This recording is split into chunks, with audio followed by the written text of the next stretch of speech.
Me himself. God has a funny way of showing you lessons. Today it's time to stop singing and start swinging. I just need you to know that I see you and I'm proud of you. I need you to remember that you royal and we proud. He took at least 9 that we know about. And I'm not speculating because he told this to me himself. God has a funny way of showing you lessons. Today it's time to stop singing and start swinging. I just need you to know that I see you and I'm proud of you. I need you to remember that you royal and we proud. He took at least 9 that we know about. And I'm not speculating because he told this to me himself. God has a funny way of showing you lessons. Today it's time to stop singing and start swinging. I just need you to know that I see you and I'm proud of you. I need you to remember that you royal and we proud. He took at least 9 that we know about. And I'm not speculating because he told this to me himself. God has a funny way of showing you lessons. Today it's time to stop singing and start swinging. I just need you to know that I see you and I'm proud of you. I need you to remember that you royal and we proud. He took at least 9 that we know about. And I'm not speculating because he told this to me himself. God has a funny way of showing you lessons. Today it's time to stop singing and start swinging. I just need you to know that I see you and I'm proud of you. I need you to remember that you royal and we proud. He took at least 9 that we know about. And I'm not speculating because he told this to me himself. God has a funny way of showing you lessons. Today it's time to stop singing and start swinging. I just need you to know that I see you and I'm proud of you. I need you to remember that you royal and we proud. He took at least 9 that we know about. And I'm not speculating because he told this to me himself. God has a funny way of showing you lessons. Today it's time to stop singing and start swinging. I just need you to know that I see you and I'm proud of you. I need you to remember that you royal and we proud. He took at least 9 that we know about. And I'm not speculating because he told this to me himself. God has a funny way of showing you lessons. Today it's time to stop singing and start swinging. I just need you to know that I see you and I'm proud of you. I need you to remember that you royal and we proud. He took at least 9 that we know about. And I'm not speculating because he told this to me himself. God has a funny way of showing you lessons. Today it's time to stop singing and start swinging. I just need you to know that I see you and I'm proud of you. I need you to remember that you royal and we proud. He took at least 9 that we know about. And I'm not speculating because he told this to me himself. God has a funny way of showing you lessons. Today it's time to stop singing and start swinging. I Just need you to know that I see you and I'm proud of you. I need you to remember that you royal and we proud. Barbershop conversation, guys. Appreciate you guys coming through. Who we got in here? No Devin the Tank. What's up, WIP? Jeff Smith, Stanley. What up, KB? Let me fit, but my apologies, man. My computer wasn't charged, and I ain't been in my office all weekend. And I come in here, and I'm like, my damn computer is at 0 because I take the charger out on Friday, so I don't waste any electricity. Save as much money as possible. And I get in here and I forgot to plug it in at 5 o'clock so it could be ready for the show. So I had to let it charge for an hour. That's why I'm late. First show I've ever been late on. God damn. First show, man. I was like, damn. And I was trying to start it because, man. So my apologies, man. And yeah, man. Hopefully everybody had a good weekend, man. This weekend was good, man. Hey, have you guys ever had a spiritual day? Hey, your Con Edison. Man, that's the problem. It's a monopoly, man. Man, these energy companies are monopolies, man. You know what I mean? Con Edison, man. That's East Coast, man. That's what they got in New York. Con Edison, man. So yeah, I had a spiritual day today, man. I spent the day with the family, and and you know what song? Y'all not gonna believe what song got me there though. You ever had like people call it Zen Day? I don't know, whatever you want to call it. But I was just like so happy today, man. So happy. And you know what song got me there? Y'all not gonna believe what song got me there. Well, I was just feeling good, and City of Gods. That's I'm from New York, and I text Dre.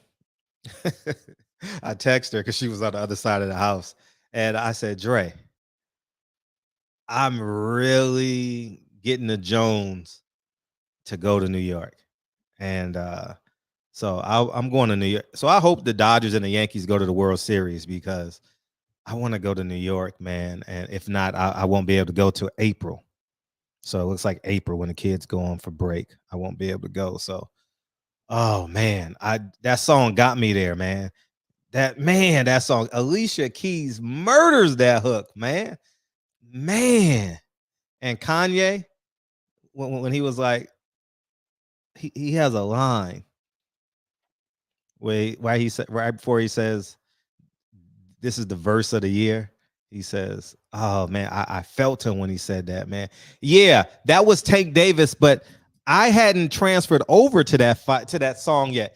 I heard Alicia Keys when he came out, but I just didn't put 2 and 2 together, and Friday, I was in the mood to listen to Kanye because I wanted to listen to like gospel music, but I wanted to be more contemporary, and I wanted to speak to 2022 me, right? Not the 1990 version of me, right? So I put Kanye, and I was like, the number one song is City of Gods. What's this song?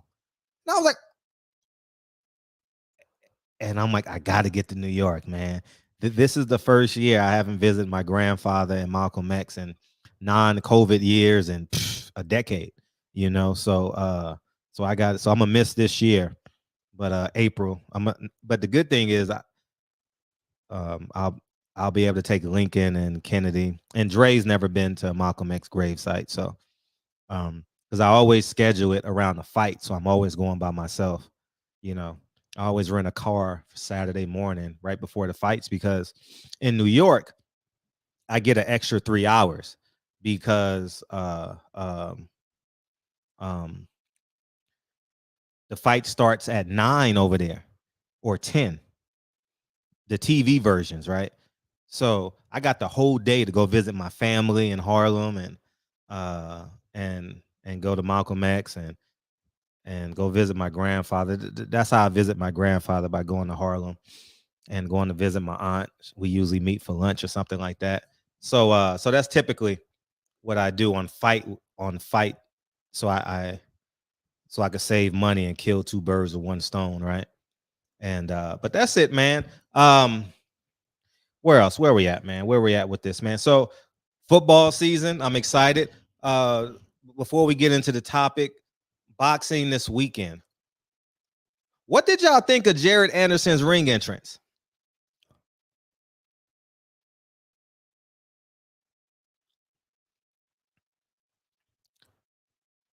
I was kind of 50-50 on it.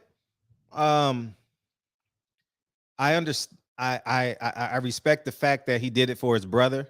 I don't know what crime his brother did, so I don't know how I feel about that. Yeah, for sure. I appreciate you, Valor. And so I was 50-50 on it. I understand it's for his brother, but I didn't know how should I feel about it. You know, did his brother commit a crime and he's in jail and he misses him, or is he unjustly in prison? And then you know what that made me do? That made me Google what percentage of Americans are unjustly in prison. And yeah, he boxed in day room slippers. That shit was crazy. I thought that's what they were. But I've never been to jail. But I was said those look like slippers or something like that. He had them stitched into his boots, right? So I don't know what his brother's in jail for. So I didn't know whether to be like. So I Googled 1%. It's between 1% and 4%. So I went with the median 2.5%. 2.5% of Americans are unjustly in prison. 2.5%, right? And I think 0.001 is too many. But that's the problem when you have human error, you know, and you have human involvement. You got whether people do it for money, like we saw with those two crooks, those two judges that took the money and put black kids in prison. And then you got people who are over penalized because of the politician that's in office, or there's so many different reasons. So I didn't know how I should feel about that ring entrance. If his brother's it should have been a backstory to it, right? It should have been like ESPN did something on his brother, because I didn't know whether it'd be like, oh, I got to root for his brother, or his brother did the crime and he's waiting for his brother to get out. So I was like, I didn't know where to go with it. But I will say I've never seen it before. And it did get a shock value out of me, because I was like, oh, that's different. You know, now I'm interested in what he's going to do next. You know what I'm saying? Because he did the pimp. He did the prisoner, excuse me. And so I'm interested to find out what he's going to do next on the Heisman Saturday. And Richard Comey and that guy was a draw. Two middle of the road guys, you know. You can see that Bob Arum is working well with Lou DiBella. You know, Richard Comey is a Lou DiBella fighter, if I'm not mistaken. I saw the black guy in there, but I'm pretty sure Lou DiBella is still getting a piece of him if he's fighting on ESPN. So Bob Arum and Lou DiBella are working well. What else? I thought Jared Anderson did okay. I wasn't overly impressed with him this fight. I love the fact that he can throw basically any punch, like a middleweight, welterweight. I like that about him. I kind of want to see him, you know, slip, upper, you know what I mean, hook, stuff like that. He was just in a straight line because he knew the opponent was inferior. So that's kind of when you get fights like that. I'll tell you what, in 2 years, Top Rank gonna be rolling like a motherfucker. I mean, it's just insane the amount of talent that they have over there in terms of young kids, man. It's insane. And so I'm looking forward to seeing these guys grow up. You know, you didn't even know he fought. You ain't missed much. He didn't put on a great performance, but he did knock him out in the second round. I don't know what round was it. I don't know, but third round maybe. You ain't missed much, but But I'm interested in what you guys think of the ring entrance, and if anybody has a backstory on his brother. And I think that's all in boxing, right? Oh, the slippers hindered a lot of his movement. He shouldn't have did it then. Shit, shit, man. Don't be playing. Don't be playing, because if you lose, you go to the back of the line, And he looked physically good though. He has to carry a lot of weight, so he looks good, man. It's hard for those big guys to have abs and stuff like that. So he looked great. He looked great. Deontay Wilder. Let's see. Well, we 45 days away from Deontay Wilder, basically. That's a good deal. We got a heavyweight fight coming up this Sunday. It's Sunday, y'all. It's not Saturday. And that's good, because they would have been going up against Notre Dame and Georgia. And I was like, shit, I'm not watching that undercard. I'm watching Oregon and Georgia or somebody like that, So, and that fight is out here in LA. So we got Luis Ortiz versus Andy Ruiz. I got Luis Ortiz winning that fight. And if Luis Ortiz win that fight, it pretty much puts Anthony Joshua as the leading candidate for Deontay Wilder's next fight, based off of just money, based off of, can you sell the fight to the fans?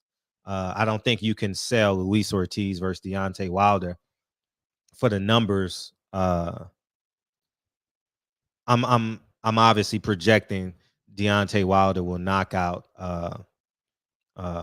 whatever that guy's name is. And two, some of you guys asked me this, and I answered it the first night it came out. I think Deontay Wilder deserves a tune-up. People say, oh, pay-per-view. You can argue pay-per-view now, but in terms of a tune-up, shit, I think Deontay Wilder has earned a tune-up. Now, if you want to debate whether it should be on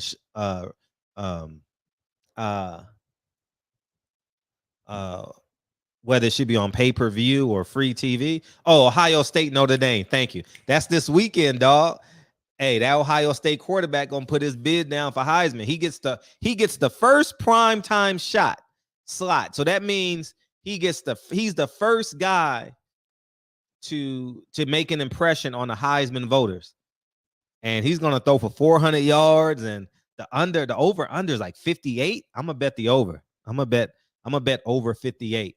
So I got to put my bet in probably before the show ends. It's 58 and a half. I'm like, shit. Ohio State gonna score 40 on their own. Man, he coming out like a barn burner, So I will be all in on that game this weekend. I'll be watching that in the backyard with a couple friends, man. So that'll be pretty cool. And that's basically it. Did that cover pretty much the whole weekend? And yeah, so I want to talk about the Ring magazine. That's been a big topic this the past couple of days, and it's definitely something that piques my interest. And I'm gonna tell you why it piques my interest. Because when we talk about like fighting the system and wanting to dethrone boxing, and like boxing is bad for fans, bad for fighters, I think we got to stay the course. And we change the narrative every time. Every time, I think us as a collective, we change. Oh, we're not going to fight this time because this is my favorite fighter. We're not going to fight this time because whatever the case may be, right? I'm going to take us back to when the emails, the Ring magazine worker, I don't know what position he had. He was a worker, and he was conversing with what's the gentleman's name? The guy I ran up on at at Home Depot. I'll never do that shit again. I'll never stand in the gap for this shit again, because niggas will walk over you and then still root for a Golden Boy fighter. You know what I mean? Like, shit makes no sense to me, right? So, anyways, he was talking to the Golden Boy PR person about the emails about Al Heyman's a nigga, and He's a black Hitler. All that shit, right?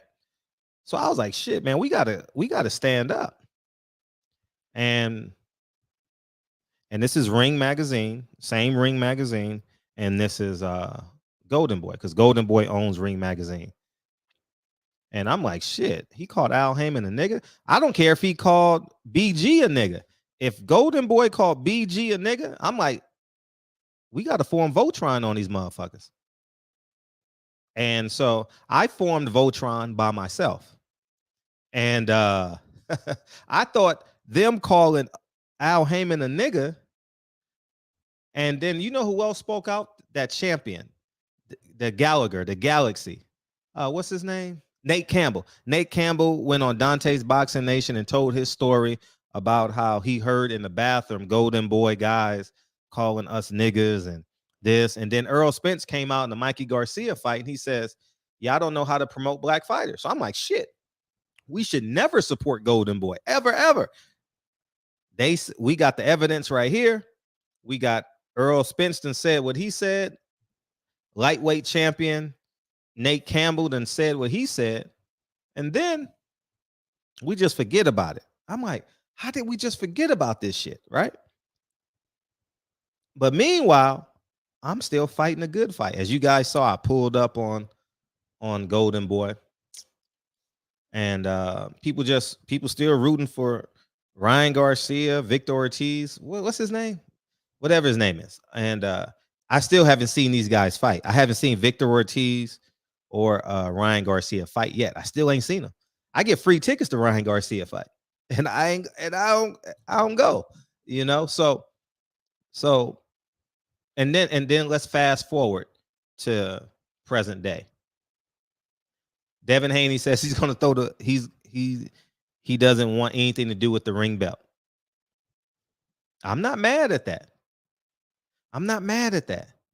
But what we got to understand is the inconsistencies. They called us a nigga 4 years ago. Earl Spence said they don't know how to promote black fighters. I pull up on a guy at Home Depot during COVID. That should have been enough a long time ago. But it's Virgil Ortiz. Thank you. I thought I said Victor. I'm thinking of the PBC fighter that lost to Floyd. Victor Ortiz. Whatever his name is. Virgil Ortiz. What's it? I'm looking dead at him. Dark hair. What's the guy that lost to Floyd? I'm terrible with names, but I'm glad y'all know who I be talking about. Anyways, let me. He's insignificant to what I'm talking about anyway. But so we go to present day, and now we're drumming up Ring Magazine again. But now Ring Magazine is equivalent to Barbershop Conversations at this point. The belt, you don't pay sanctioning fees. It has no value.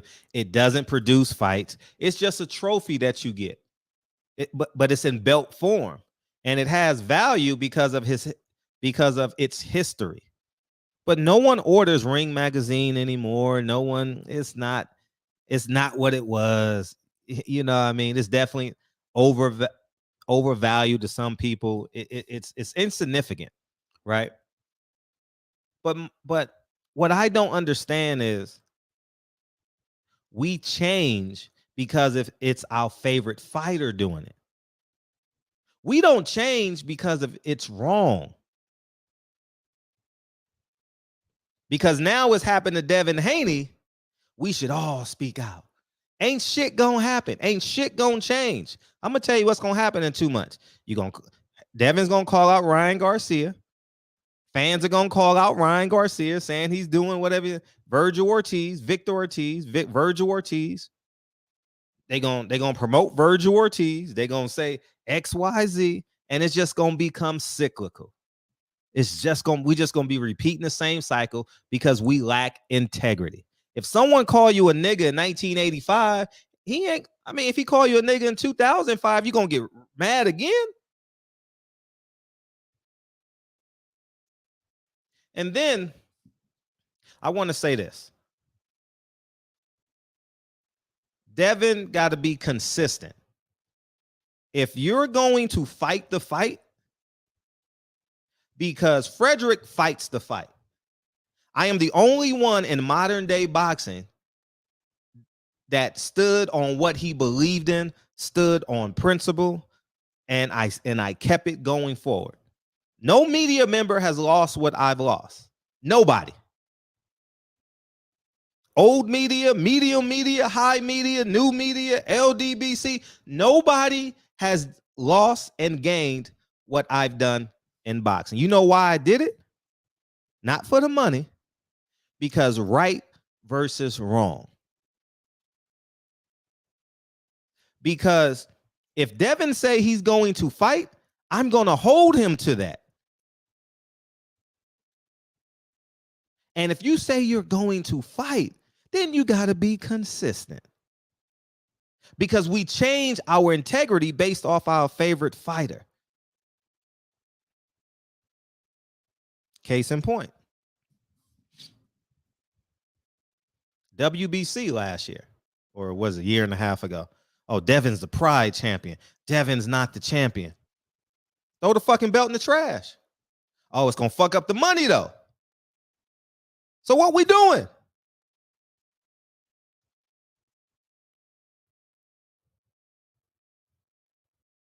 I lost $100,000 a year covering boxing. $100,000. I mean, I made it up because I got to hustle. I'm not mad about it, though, because it's what I believed in. Repeat, it's what I believed in. It was right. I don't regret nothing I did. I had every option to go along with the get along gang. Fred, just apologize. That PR person at what's that shit called? Top Rank said, just apologize. I said, man, get the fuck out my face. They said, go apologize to Kelly Swan. I said, get the fuck out my face. Eddie Hearn offered me a job. I just smiled and asked the next question. All this shit. Victor Ortiz. Not Victor Ortiz. Victor. That's his name, Victor Ortiz? Okay, Victor Ortiz. That shit sound weird to me. But so if we're going to fight the fight, we got to fight the fight. And I don't think Devin is prepared to fight the fight because when people mount up and get their guns and put on their uniform, they're like, let's go. Nah, we ain't going to go just yet. Nah, we ain't going to do it just yet. If we going to mount up, we got to mount up. We got to keep the same energy for Ring Magazine. At least $100,000 a year. Yeah, I was making $8,000 to $12,000 a month. Y'all should know my video was going viral every weekend. Y'all should know this shit. You know what I mean? I was doing 3 million views a month, 2 million views a month. You know what I mean? Like it's nothing. You know what I'm saying? So the point I want to, between 80 and 100,000 for guaranteed, for sure. I could show y'all on my Google. What's it called? Google. I don't even go to it anymore. The shit is inconsequential. I get $1,000 every 22nd or 23rd.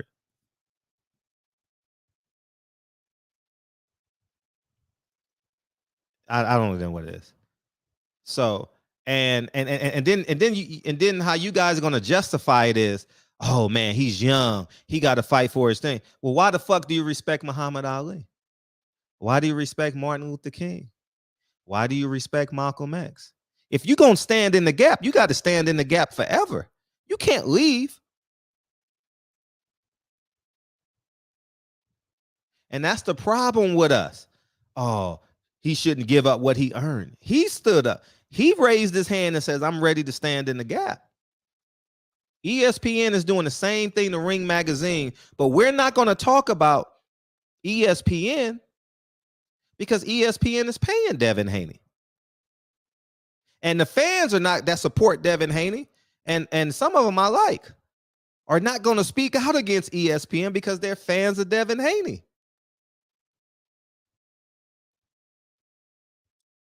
If that's the case, you know what I should have said? Oh, I'm friends with Sam Watson. Let me shut the fuck up.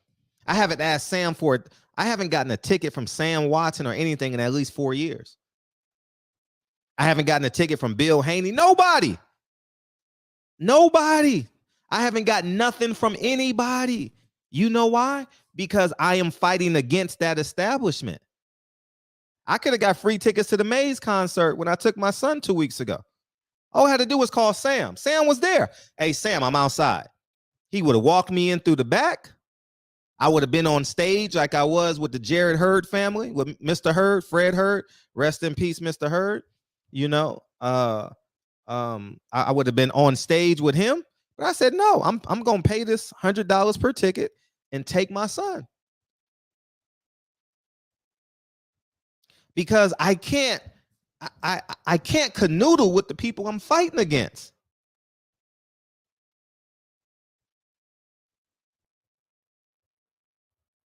Simple as that. If I go to a top rank fight, I'm paying for a ticket. I don't ever have to pay for a ticket at top rank. I don't ever have to pay for a hotel room, a ticket, or whatever I need in Vegas. No, nothing. But I will never call Bob and ask him for a hotel room, a ticket. You know why? Because Fred is fighting the establishment.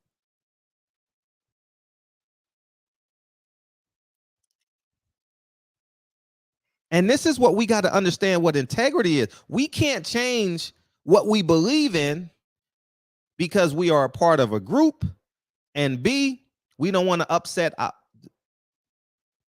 our favorite fighter or whatever the case may be.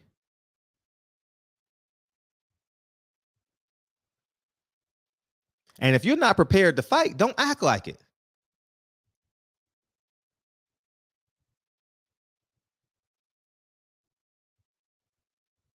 Simple as that. Because we should have stood up for Ring Magazine 5-6 years ago. We should have stood up against the WBC 3 years ago. I don't care if he's been on my show. Stephen Espinosa has been on my show. And what I say? I unplugged Showtime. I posted it.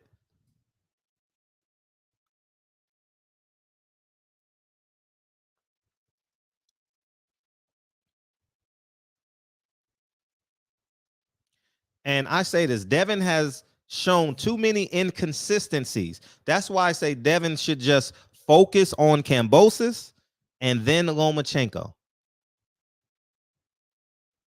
He called Canelo a cheater and didn't ask for a picture. That's like me walking up to Floyd. Hey, Floyd, can I have a picture? Nah, I don't think Floyd is a great father. I don't respect him. Why would I go up to him and ask him for a picture? The only picture I have of Floyd Mayweather, he asked me to take the picture. I got one picture. He was working out for Conor McGregor. He said, he said, Fred, we ain't never took a picture together. I said, all right, let's take it. Swear, no lie. Hand to God.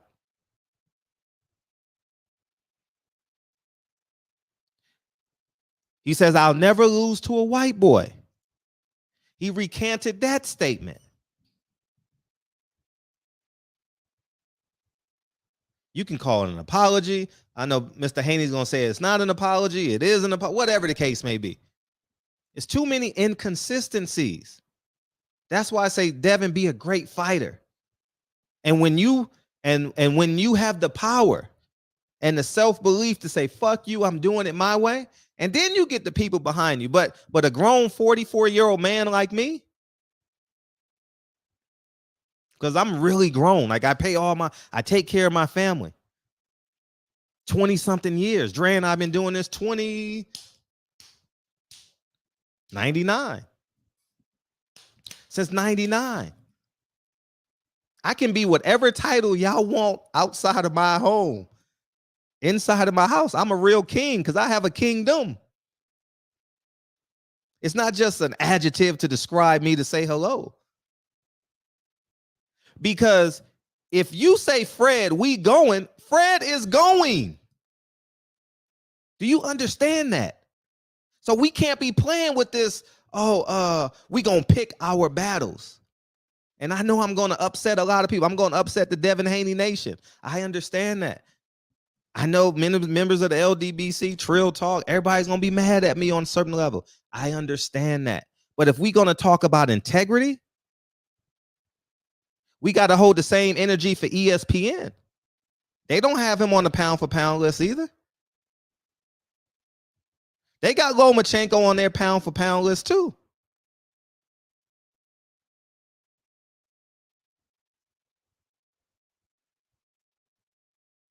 Y'all think it's by accident that every promotional company said we got to get rid of this guy? Y'all laugh because you ain't never fought for anything before. You ain't never fought for truth or your last name. That's why people thought it was funny. Ha ha, Fred lost his credential. I'm like, I'm fucking winning. I'm winning.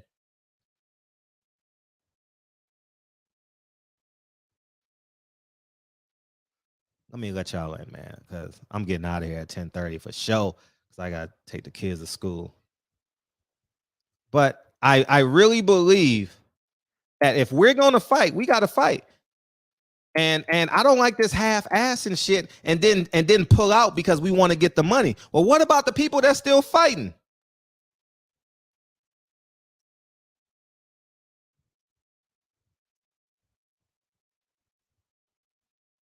We can't halfway do something, y'all. We can't do that. And I know I'm a coon. I know I can be whatever you want me to be. Call me a rich coon. Nah, I'm not even rich anymore. That's like rich is like 5 years ago. that's like old goals, you know. Call me a family man. That's what you call me. You know what I mean? Call me that. Call me a family coon. You know what I mean? Shit. Whatever y'all call me, this shit is working in my house.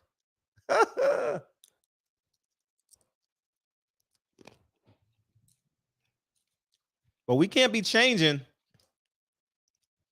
We can't be changing how we gonna fight because of our favorite fighter. We can't do it. We can't speak now because Devin's fighting. Who gives a fuck? You know why I respect Deontay Wilder? He never apologized for saying I want a body. One of the reasons why. He didn't apologize. And we supported that shit. Hell yeah. I'm glad he didn't apologize. Mauricio Suleiman was trying to get him to apologize. Wilder stood 10 toes down and said, you know, I'm not apologizing. I do want a body. You know? It is what it is.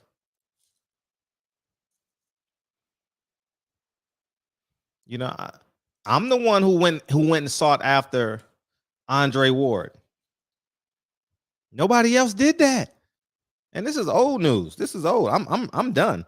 I don't even care about the boxing streets anymore. Y'all can have them. And I say that sincerely, man. Like I have no stake in boxing. That's old Fred.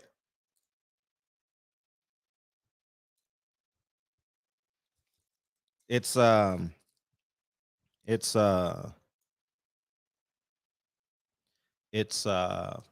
old Fred. You gonna have to beam in, Derek, because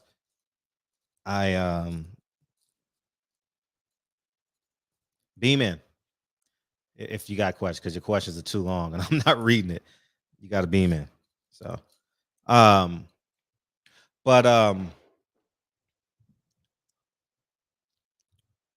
say this: if we ain't, and like I said, I'm not fighting no more. I said I'm not fighting no more. I did say that. I'm just gonna point out the hypocrisies and or the consistencies. If Dev would have said ESPN and Ring Magazine, I would have respected that. But he's not gonna say ESPN because he's working with ESPN.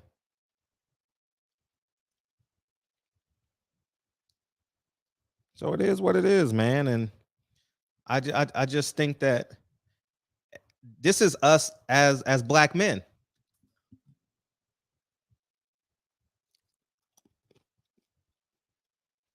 We're gonna compromise our integrity because we idol worship and money.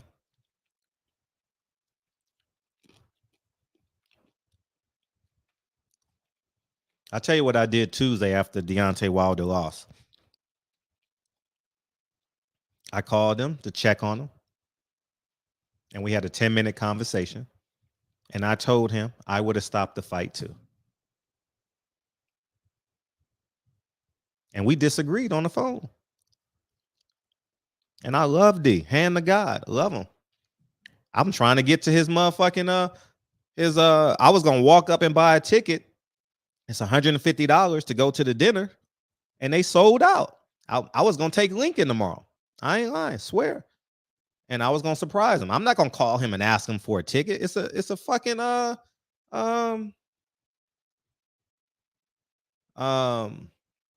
it's what is it?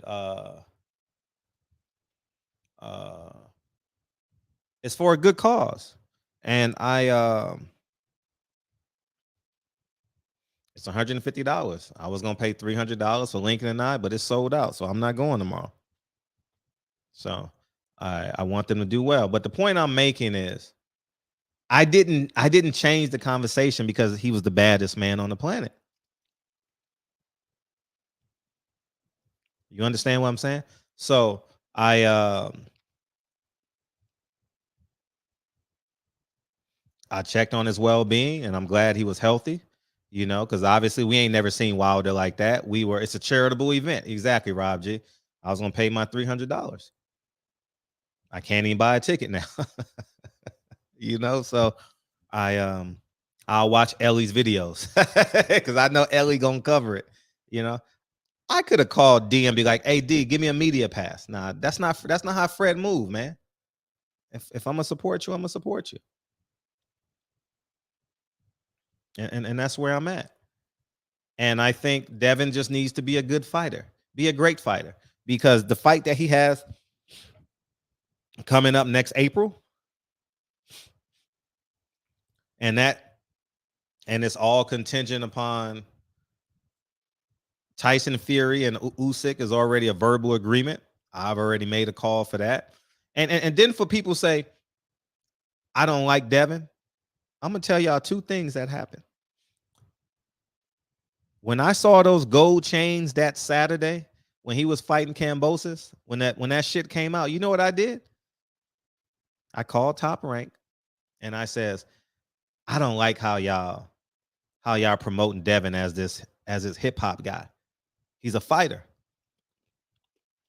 You know, the very next day,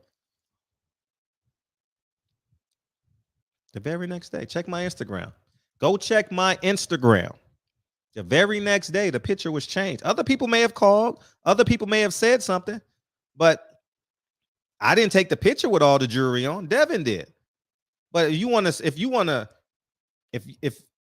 I just think that ESPN should not be promoting us like hip hop artists. Simple as that. I'll tell you another thing I did. And Champside is the leader on this. Champside, I saw him post that Shakur Stevenson, they used his mugshot. I never told Champside this. Champside brought it to my attention. He did some videos on it. I watched it. You know what I did? I called Top Rank and I said, boxing, whatever it is, that website where you check the records at. They're using Shakur Stevenson's mugshot. I woke up the next morning, it was changed. Thanks to Champside. So when y'all talk about, oh, Fred is a hater, like, I really use my resources to help these kids as best as possible. Box Rec. Thanks, KP.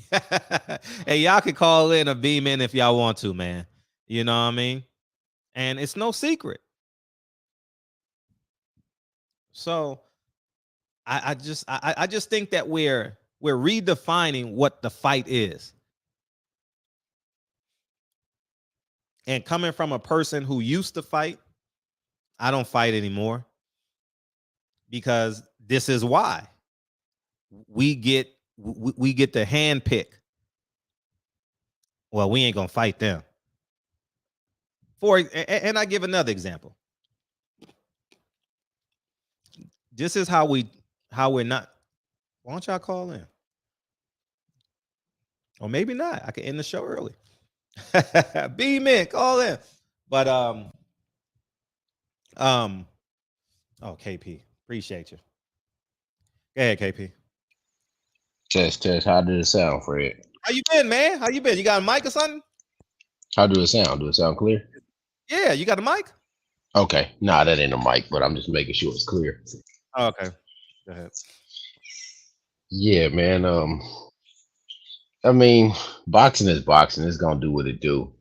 Mm-hmm. I've come to understand it full circle now why my uncles don't watch the shit no more. You know what I mean? Mm-hmm. I came up in the Trinidad, De La Hoya, Mosley, Vargas, all that area. You know what I'm saying? Where those guys fought. You know what I'm saying? And now, by us not even getting this fight and getting the fight announcement for this big fight like this, it just sucks the life out of the sport. So there's really no reason. Like, that's why you have to gravitate to world topics and shit that's going on in the world. Boxing ain't gonna give it to you. Right. Boxing is like Instagram models. You see them, but you can't touch them. You know what I'm saying? Like, Instagram models pop up on your timeline. They give you options to pick because of the algorithm. You know what I'm saying? Like, shit just pop up in your feed to follow. That's what that is. Like, boxing is shit like that. Like, I'm gonna give you this option that's out here. It's a carrot, but you never get it. That's what boxing does to you, over the long haul. Like, all the old heads telling you, yeah, man, back in the day, Ali fought everybody. You know what I'm saying? Shit like that. And you just kind of like looking at your favorite fighter like, shit, man, I wish they fight. Just hope they fight. And they just keep you sitting there hoping and wishing and all that old type of shit. Man, boxing is just like, how could you be like that when you don't even generate the revenue like that? Like, the shit don't make any sense. Like, what kind of business model is that? You making sense. And then the fans is like, well, my favorite fighter, man, he ain't got to fight him right now. Man, what the fuck? I don't understand that. Nah, fight. Like, so you telling me you don't want to see the Super Bowl, but you want to keep paying your money. So you just want to get pimped and just be like, yeah, pimp me for $99.95. And I'm gonna watch him fight Yosendro Pedraza or whoever the fuck he gonna fight. And then I'm just supposed to agree with that and then go down the line and say, yeah, that was a decent fight, man. Maybe in 2-3 fights, he might fight the other guy that you claim to be the best guy. Right. Nah, bruh. Like at the end of the day, the fighters that showed us who they really were in the last 5 years, I can say this and I can stand on this. Deontay Wilder, Earl Spence, Jermell Charlo, even though I don't like him when he's out the ring. Right. You see what I'm saying? Right. He like does. These dudes, they got in there with guys that you thought could win fights against them. Most of these other dudes, they getting in the odds. It's like, man, if you go to Bovada and try to bet on them, shit, good luck. Right. 10,001. Yeah, that's what you gonna see. Like, some of these fans need to go look at the betting odds before they start even, you know what I'm saying, hyping up these other dudes that their favorite fighter is fighting. Because the betting odds is going to tell you that your favorite fighter ain't fighting nobody, bro. And that's what we've been seeing for a long time in boxing. And people love it. They celebrate it. I just don't get it, man. I just don't get it. I just don't. That's why it's hard for even talking about it, man. Fuck boxing. Hey, I'm gonna go back to one of your topics. I'm gonna go back to one of your topics from last week. I missed the show. I was pissed. I passed out. Go ahead. I think you went on late that night. And the brothers was commenting on the video of the sister that was disrespecting the black cop and the brother that was standing there. That was last week. That wasn't no 2 weeks ago. That was last week. It just runs so fast, man. Everything happens so fast. Okay. But like at the end of the day, bro, I got a son that's 18, got a daughter 14, and a daughter that's 12. I'm not training my daughters to speak to an officer in a threatening manner where they can get their hands put on them. So this is the problem with brothers in America. We have this thought process that we allow the women to say anything to anybody. And then if they do say anything to anybody, we cool with it. But then when somebody put their hands on them, then we want to jump in protection mode. No, it don't work like that. At the end of the day, that cop had a gun. That brother didn't have no gun. The cop got a camera on him and everything. If that brother get out of line, that brother know for a fact he could be dead right there. See, if the man know he can be dead, the sister ought to know she can be dead. But the problem is, most of the time, that there's no consequences for the women, and then dudes jump up here and want to do this. Oh man, he had to put his hands on the sister like that. All she had to do was shut up, bro.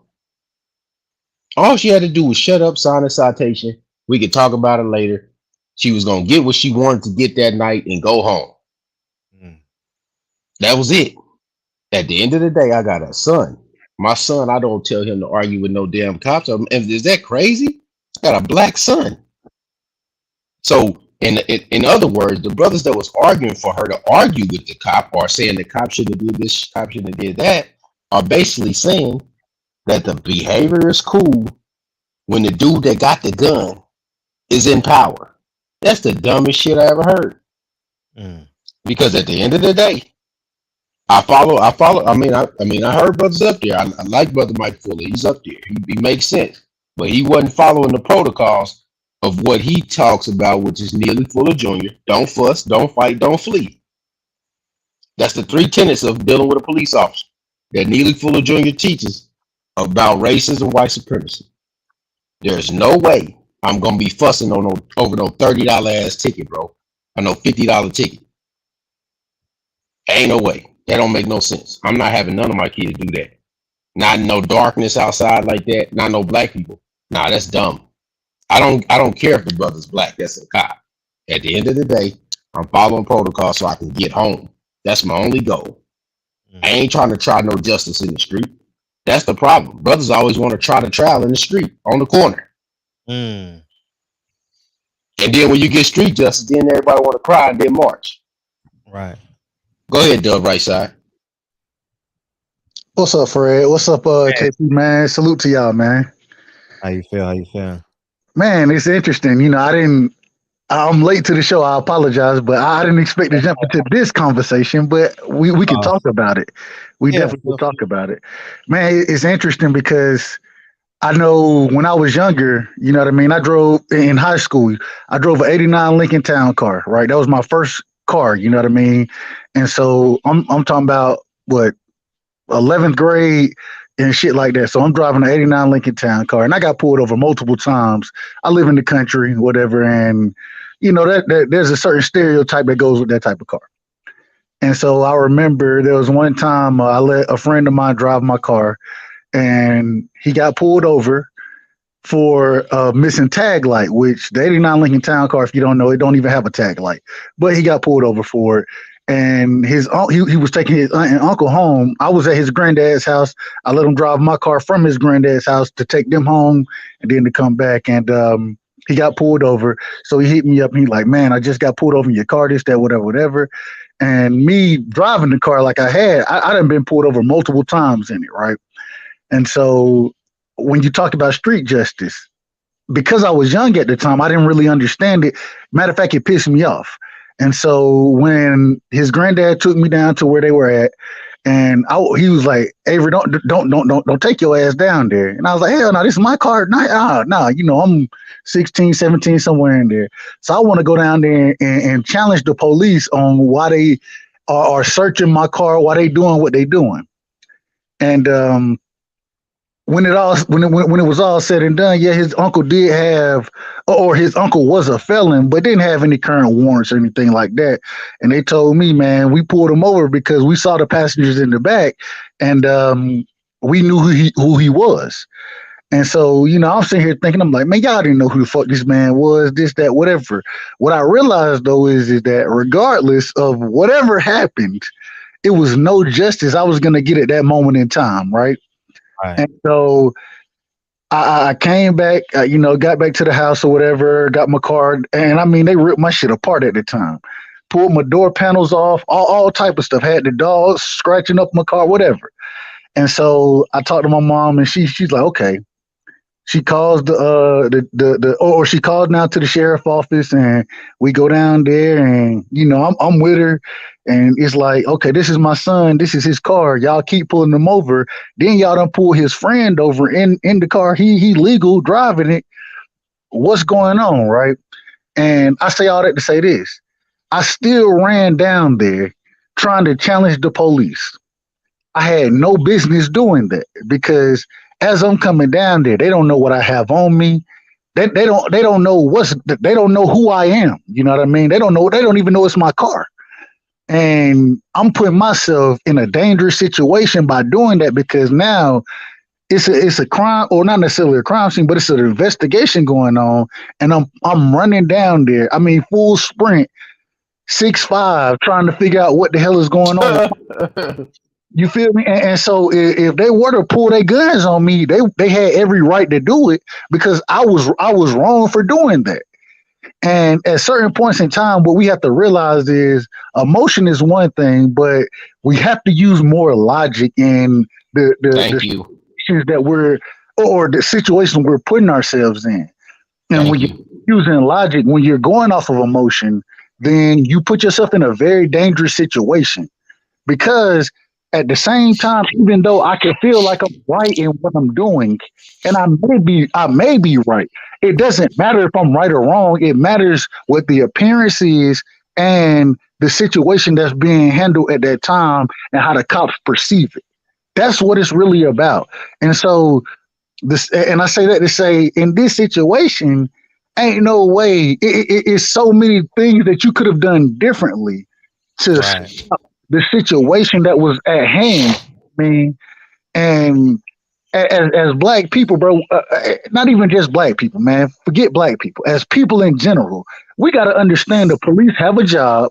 They're going to do their job. And instead of sitting here trying to get what, like KP said, street justice don't do shit for nobody. You feel me? And what you need to do is you need to be very calculated and logical in the things that the moves you're making, so that you don't put your life in those type of situations, in any type of danger. You don't put their life in any type of danger or anybody else's. And so all I can say in this situation is we have to be smarter as a people to understand that, yeah, we may be doing, or we may feel like we're being done wrong, but there's a way to handle that. And if we don't handle it the right way, then we're at fault just as much as the cops are. We're at the exact same fault that they are, because when I go running down there, and luckily for me, they stopped me and talked to me, and I was like, this is my car, this, that. I'm showing them my ID, whatever.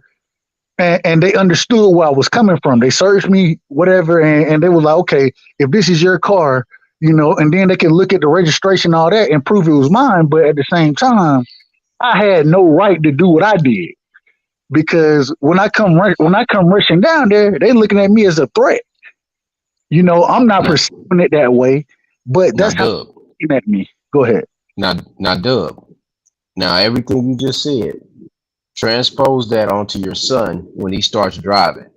In your right mind, would you ever tell your son to argue with the police, to fight with the police, to fuss with the police, or run from the police at a traffic stop?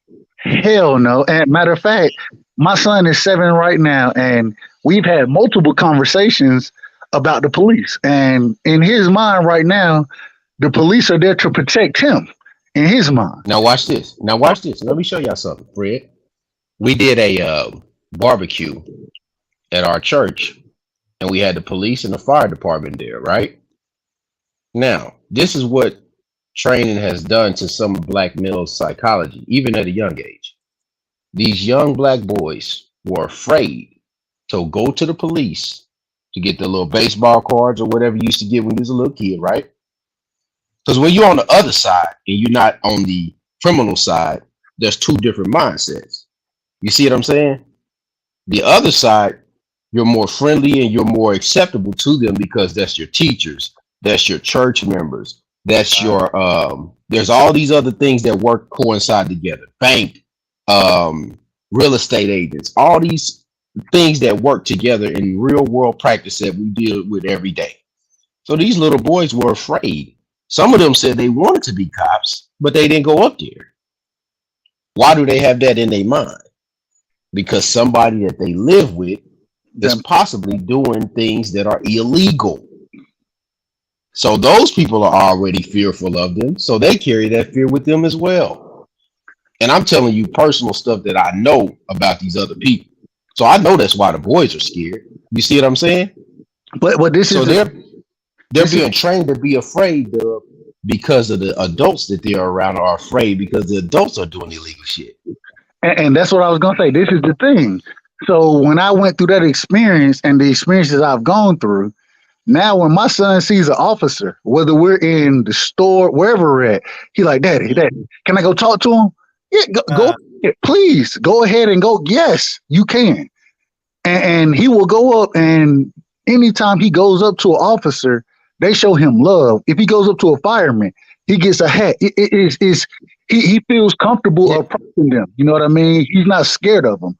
And the thing I want to say is that at the end of the day, if we continue, the reason I feel comfortable is because I know I ain't breaking the law. I ain't out here. Me too. Same thing. And so I wanna preach to him that when you see an officer, bro, they on your side, bro. They on your side unless you done did something you ain't supposed to be doing. And I don't expect you to do anything you're not supposed to be doing. So when you see them, feel like those are friends to you. Feel like they on your side until proven otherwise. And so and I think we have to teach our kids that way, because if we don't, then when they do get pulled over, even if it may be something, and I can give you multiple situations I was pulled over on. One of the reasons I was never really fearful of cops is because I played basketball, and our cop that or I don't know what you call him, the school cop, police athletic lead or something like that. Well, he was our school cop, Officer Stinson. I remember, and me and Officer Stinson, we had multiple conversations. You know what I mean? I realized that, hey man, Officer Stinson wanted to see me win in life. He wanted to see me win. And yeah, right. Hey, Dub. Look, Dub. That's one thing that we gotta go. So like we always say, we want representation, right? The brother was a representation of us. He was a black cop. The woman basically disrespected the black man in uniform in front of another black man that she was with. Instead of signing the citation, bro, she went to jail. Like, you know, that's gonna cost more than the citation. But that's not how they looked at the situation, because like you said, how he was the enemy. You know what I mean? He was the enemy. Regardless of what they have done, he was the enemy. And so at some point in time, we got to look at it and say, okay, one or two things have to be, it can't be true. Either if he is the enemy, he's the enemy because you're doing something you shouldn't be doing. If you're not doing anything you shouldn't be doing, he's not your enemy. And so if we can instill that in our children's mind, bro, like, and like I said, with a 7-year-old now, when he see a police officer, he want to go up and say, what's up to you? You feel me? And I want him to do that. And they embrace it when he does it. And so all I say is at some point in time, man, we gotta start to change the dynamic of what's going on, because what's really going on is niggas who are doing illegal shit, those are the individuals who the police are targeting. They targeting niggas who doing illegal shit. It is what it is. Respectfully to all of those individuals, but if the police coming after your ass 9 times out of 10, and maybe it's a case of mistaken identity, that shit is rare. That shit is rare. Hey, Doug, and I'll say this before I let Hannibal go. A lot of the times, what we're doing is this, bro. It's really hypocritical, because what brothers will do is they'll jump up here and they'll be like, yeah, he could have did this different or did this different. And then you'll hear him on the panel and they'd be ready to kill a nigga on the panel. Like, bruh, you sound like you're ready to kill somebody on the panel. Dude, if you get pulled over, it's over for you just based on the way you talking. Like, you have no calmness in you. You're very emotional. You're not logical at all. So I don't know how anybody's following anything you telling them to do, because it doesn't make any logical sense, and you're liable to get somebody killed. And after you get them killed, you're going to run out here and want to march then next week. Like, but when you do, but when you're doing certain things, you can teach that, because that's what you know. That's what you know. You feel me? And when you come from a different mindset and a different perspective of somebody who is a law-abiding citizen who's not, and once again, I swear I put this on my life. I was pulled over 15 times. I got maybe 2 tickets. I got pulled over one time for using all 8 feet of the lane, bro. And I'm leaving a basketball game, me and my partner. We leaving a basketball game we just played in. Got pulled over for using all 8 feet of the lane. How is that a crime? It's not. That's what the lane is for. It's what the lane is for, is to use the shit. But that's how it go. You know, that's how we know how it go. But let's let Hannibal go. But let me say this piece. Hey, I'm gonna say this. I was just like you, Dub. Coming up, I had a lime green Chevy Camaro with white leather seats as my first damn car. I stuck out like a sore thumb, bro. So, but go ahead, Hannibal. Now, what's up, man? I just wanted to say what's up to y'all. Hey, Fred, I'm blocked in the chat room. Every time I say what's up, my comment will disappear.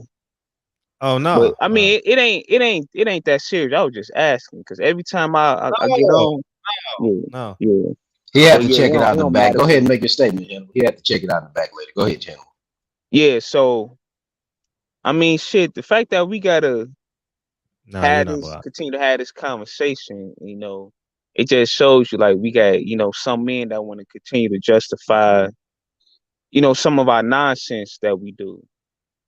You know, I understand we got, you know, the bad cops and the good cops. You know, I've been pulled over because I had a box Chevy, you know, and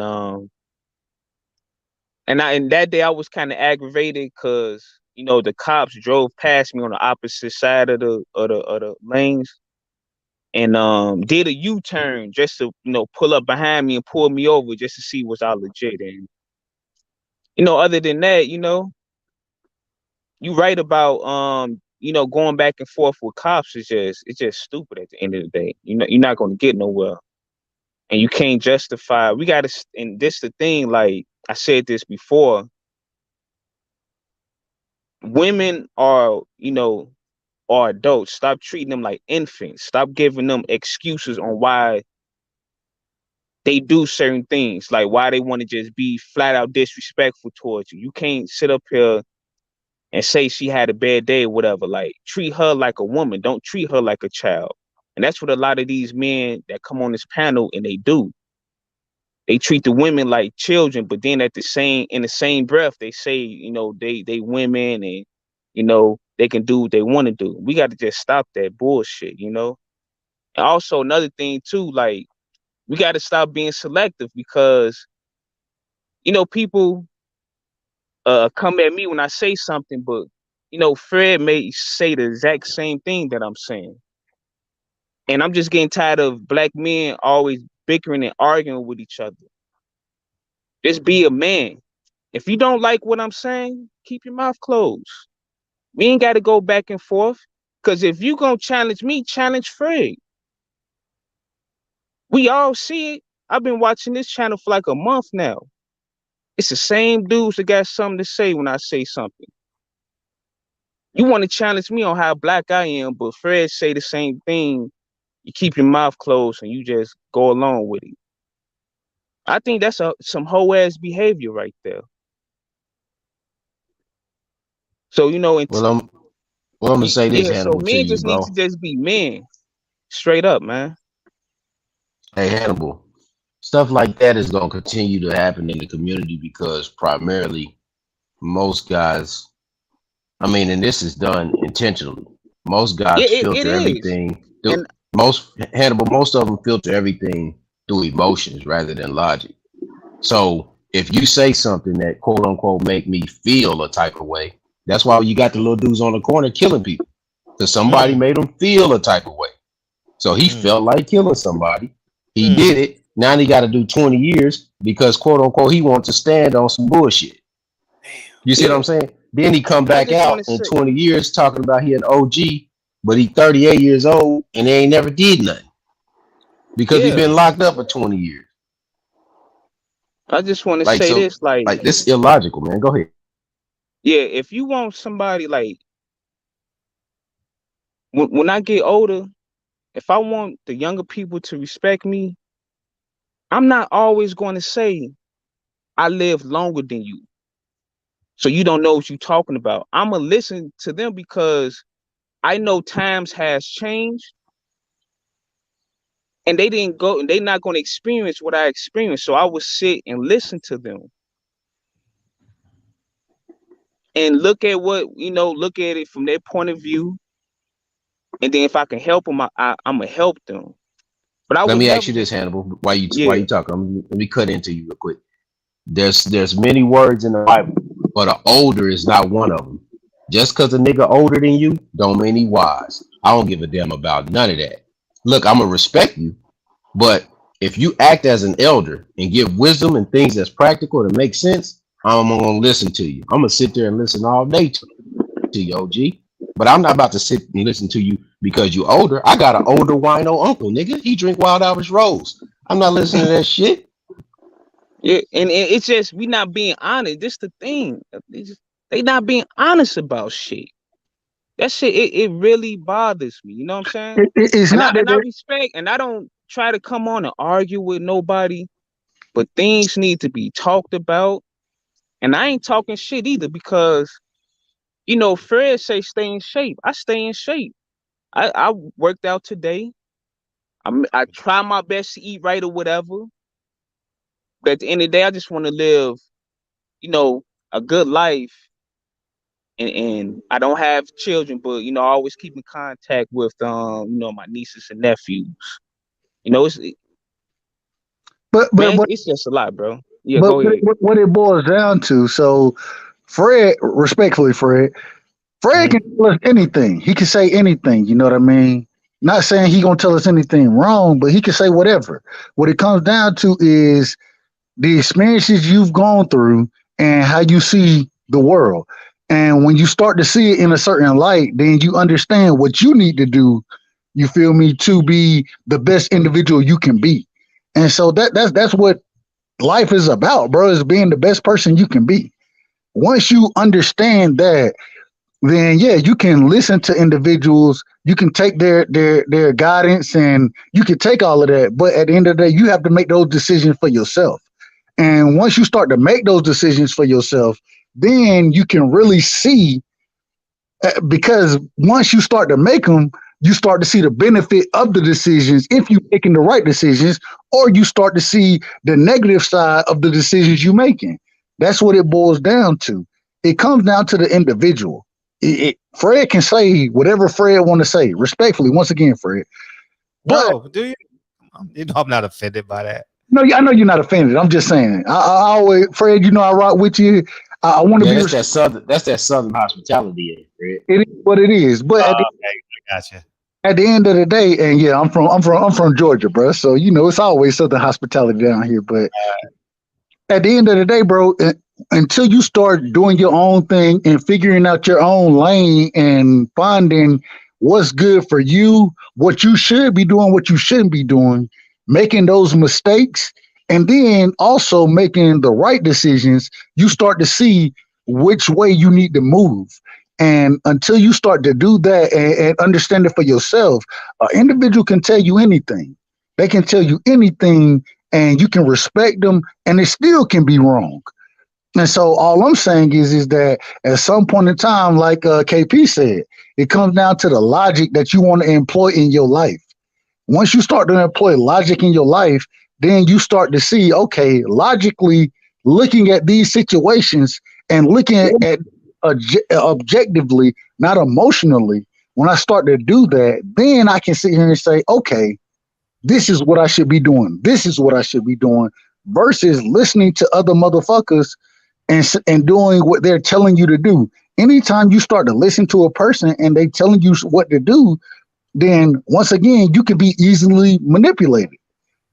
You need to be able to look at the shit logically and understand that, okay, what he's doing, that shit may work for me. It may not work for me, but I can still take my situation, look at it logically, and then progress from it. And then once I start to progress from it, I can try to teach from that viewpoint.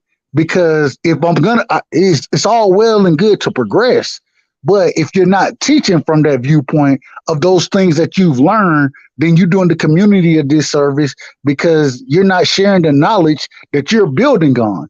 And usually when you start to share that knowledge, you find like-minded individuals who can see things similar to not necessarily the exact way, but very similar to how you see it. Then y'all can chop it up and y'all can grow even further from that. And so that's what I work on, is trying to make sure that the individuals I associate with, they're like-minded individuals and they're trying to grow the same way I'm trying to grow. And so it's a balance there, but you can never take anybody's information blindly and apply it to your life, because your life isn't their life. You know what I mean? So you have to look at your situation logically and move logically according to what you're dealing with. Mr. Fuller? I'm in here late. You guys getting ready to hang it up? No, we're going to 10:30. No, we're going to 10:30. So you good. Go ahead. Okay. All right. So I heard everything everyone was saying. I guess I got a good 10 minutes before. And I don't know who said it, but someone was mentioning how they make sure that their kids or the young people that they talk to really have a trusting relationship and expect the best out of the police when they interact with them and so forth. I don't think that's I think you're teaching your kids a lie when you do that. You have to, oh yeah, come on. I'm gonna tell the truth about it, right? You have to be holistic, man. That's like telling your kids to believe in Santa Claus, right? Hold on a minute. Let me finish what I'm saying. What I think is that the best way to do it is to tell your kids the truth, right? I know the media skews it where your kids would be afraid, and maybe people you're talking, people in your family or whoever who participates in illegal activity could teach your children to be afraid of police. And that's one side of the spectrum as well, where the truth is somewhere in the middle. And I think if you really want your children to grow up with the right perspective and not be skewed in one way or the other, you have to tell them the truth. And the truth is that you're going to run into racist police. You're going to run into people who are in that uniform and utilizing that uniform to carry out an agenda that's not consistent with the charter, not consistent with the official charter that organization should have, based on illegal activity, corruption, racism, whatever it is. So for me, I think that the truth is always effective. And if you're telling your kids something that's opposite of the narrative that all cops are bad, and you tell them no, all of them are, safe, and you got to tell them the truth. I think that's the part of growing up in society, but you have to know the truth in order to tell them the truth. And I think that's what growing up in this society as a young Black or brown child in America, you have to tell your children the truth about the current state of the country and the history of the country. But you got to know the history in order to tell the truth about it. I agree with that. I agree with what you're saying. This is the thing. Didn't you serve in the Army? let me just say this. I'm not saying that all cops are good. All cops are. I'm not saying none of that. What I'm saying is that at the end of the day, when you run into an individual with that badge, right? Because they have that badge, they do have authority in that situation. And so whether they're right, wrong, or indifferent, you're not gonna win that shit on the street. Where you can win that battle is in the legal system. You can't win it on the street, bro. And if you try to win it on the street, you're gonna put your life at danger. And so all I'm saying is that I agree with what you're saying, but at the same time, the way I want to teach my son is that, hey, if you disagree and feel like something else should have happened or they handled this situation wrong, that is not the time to go and express that emotion. You know what I mean? That's not the time. Now, if you can get it, you need to make sure you can get that into the right forum to express what you felt or what you thought was going on versus what he thought was going on. That's something different than you going and attacking or not. I don't want to say attacking, doing opposite of what these badged individuals are telling you to do. Once a badged individual tell you to do something, if you know you're not in the wrong, you comply with them. You comply. The reason you comply is because it saves your life. Once you start to do outside of what they're talking about, you become a threat. And there's no time I would want to see my son be a threat to anyone, especially law enforcement. I would rather handle that in the legal format that we have right now. And so, and I understand, you may not agree with it, but once again, comply with it and then handle it elsewhere versus handle it on the streets. Because once you start to go against the orders they're giving, then you become a criminal, bro. You become a criminal when they give you certain things they're asking you to comply with, and you don't do it, you become a criminal. And so all I'm saying is that if you have nothing to or if you're living your life the right way, then damn it, you ain't got nothing to worry about, because even though they can say this, when the truth comes out, it'll come out in the right way, and it will save your life if you comply, because if you don't comply, then your life can be at danger. And that's all I'm saying. Well, what you're saying, it sounds good. And I think, yeah, you should comply as much as possible. What does as much as possible mean? I just want to know, did you serve? Let him explain it, y'all. Stop. Don't interrupt him. Let him go, y'all. You can't comply. I mean, look at Tamir. Look at Tamir Rice. Did he have an opportunity to comply? He didn't. We know that, Mike. Let's talk about it. We can ask a question. What does that sound? Look at Tamir Rice's life at 13 years old in a park by himself, playing with a toy. No one's in. Did he have a chance to comply? But he hypocritical, bro. He did not. What about Philando Castillo? Let he have a chance to comply? Let him finish, Hannibal. Let him finish, y'all. As much as possible, you comply with what you're asked to do. But to somehow push a narrative that these children do not have to be worried about encounters that they have with police is not true. It is true. Hold on a minute, man. Let him finish, Doug. Let him finish. The statistics don't say it is, bro. You know what? I pulled up the statistics. Pulled them up. Okay, I don't really, here's the deal. I've had police come to my home and threaten me, man. And they weren't even supposed to be here. You understand? I've had police come to my home on a fire department call and end up trying to hem me up in my home. Were they illegally able to search you? I just want to ask a question. Did he serve the United States of America Army, man? Yes, he did. He served in Okay, service. so this is my thing. And you really hypocritical. I have nothing against people that served in the Army, but you served in the Army, and that's the same Army that treats black people like shit too. And then you want to come and try to tell us Can I ask you a question? how the white man is Can I this ask you a and that. question? I'm just asking the question, bro. No, let me ask you a question. But it's very Have you ever served in the hypocritical. I have nothing military? against Have being in you the ever Army. served in the military? Have you ever served in the military? It doesn't matter though. But I wouldn't serve in the military and then tell black I'm asking people you a in the question. same breath. Have Oh, you ever white served man in the is- military? No, I would never Have you do ever that. served in the military? Have you? In this conversation, both of y'all are moving the goalposts, bro. Y'all are moving the goalposts. He This asked the is question. where.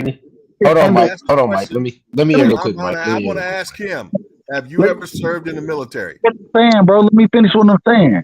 Y'all are moving the goalposts because when you start to bring military service in there, then when you bring that in there, it seems like you feel like that you have another degree. No, as a military servant, regardless, you still abide by the same laws that every American abides by. And so when you start to bring that into the conversation, it seems like you're trying to move the goalposts because now I served the country. Respect to you for serving. Will you be quiet? A minute, Will you brother. be quiet and let me ask it? Because here's the deal. You don't know what you're talking about. Minute, You don't know brother. what you're talking about. Okay? All right. You don't know Got what it. you're talking Damn. about. Hannibal. Damn, I bro. ask you the question again. Have you ever served in the military? Answer the question. Okay. I'm going to take that as a no. He's still on mute. Take it as a no. And based on that no, I'm going to say, like the dude told you a while back, you don't know what the hell you're talking about. You need to close your mouth and listen. You might learn something. Okay? That's the first thing. When it comes down it's just to a hypocrite. That's all. No, okay. When it comes down to it, here's the you're a clown. All right. And then, and it's obvious. Okay. Here's the deal. Yes, I did serve in the military, and I served in the military for over 20 years.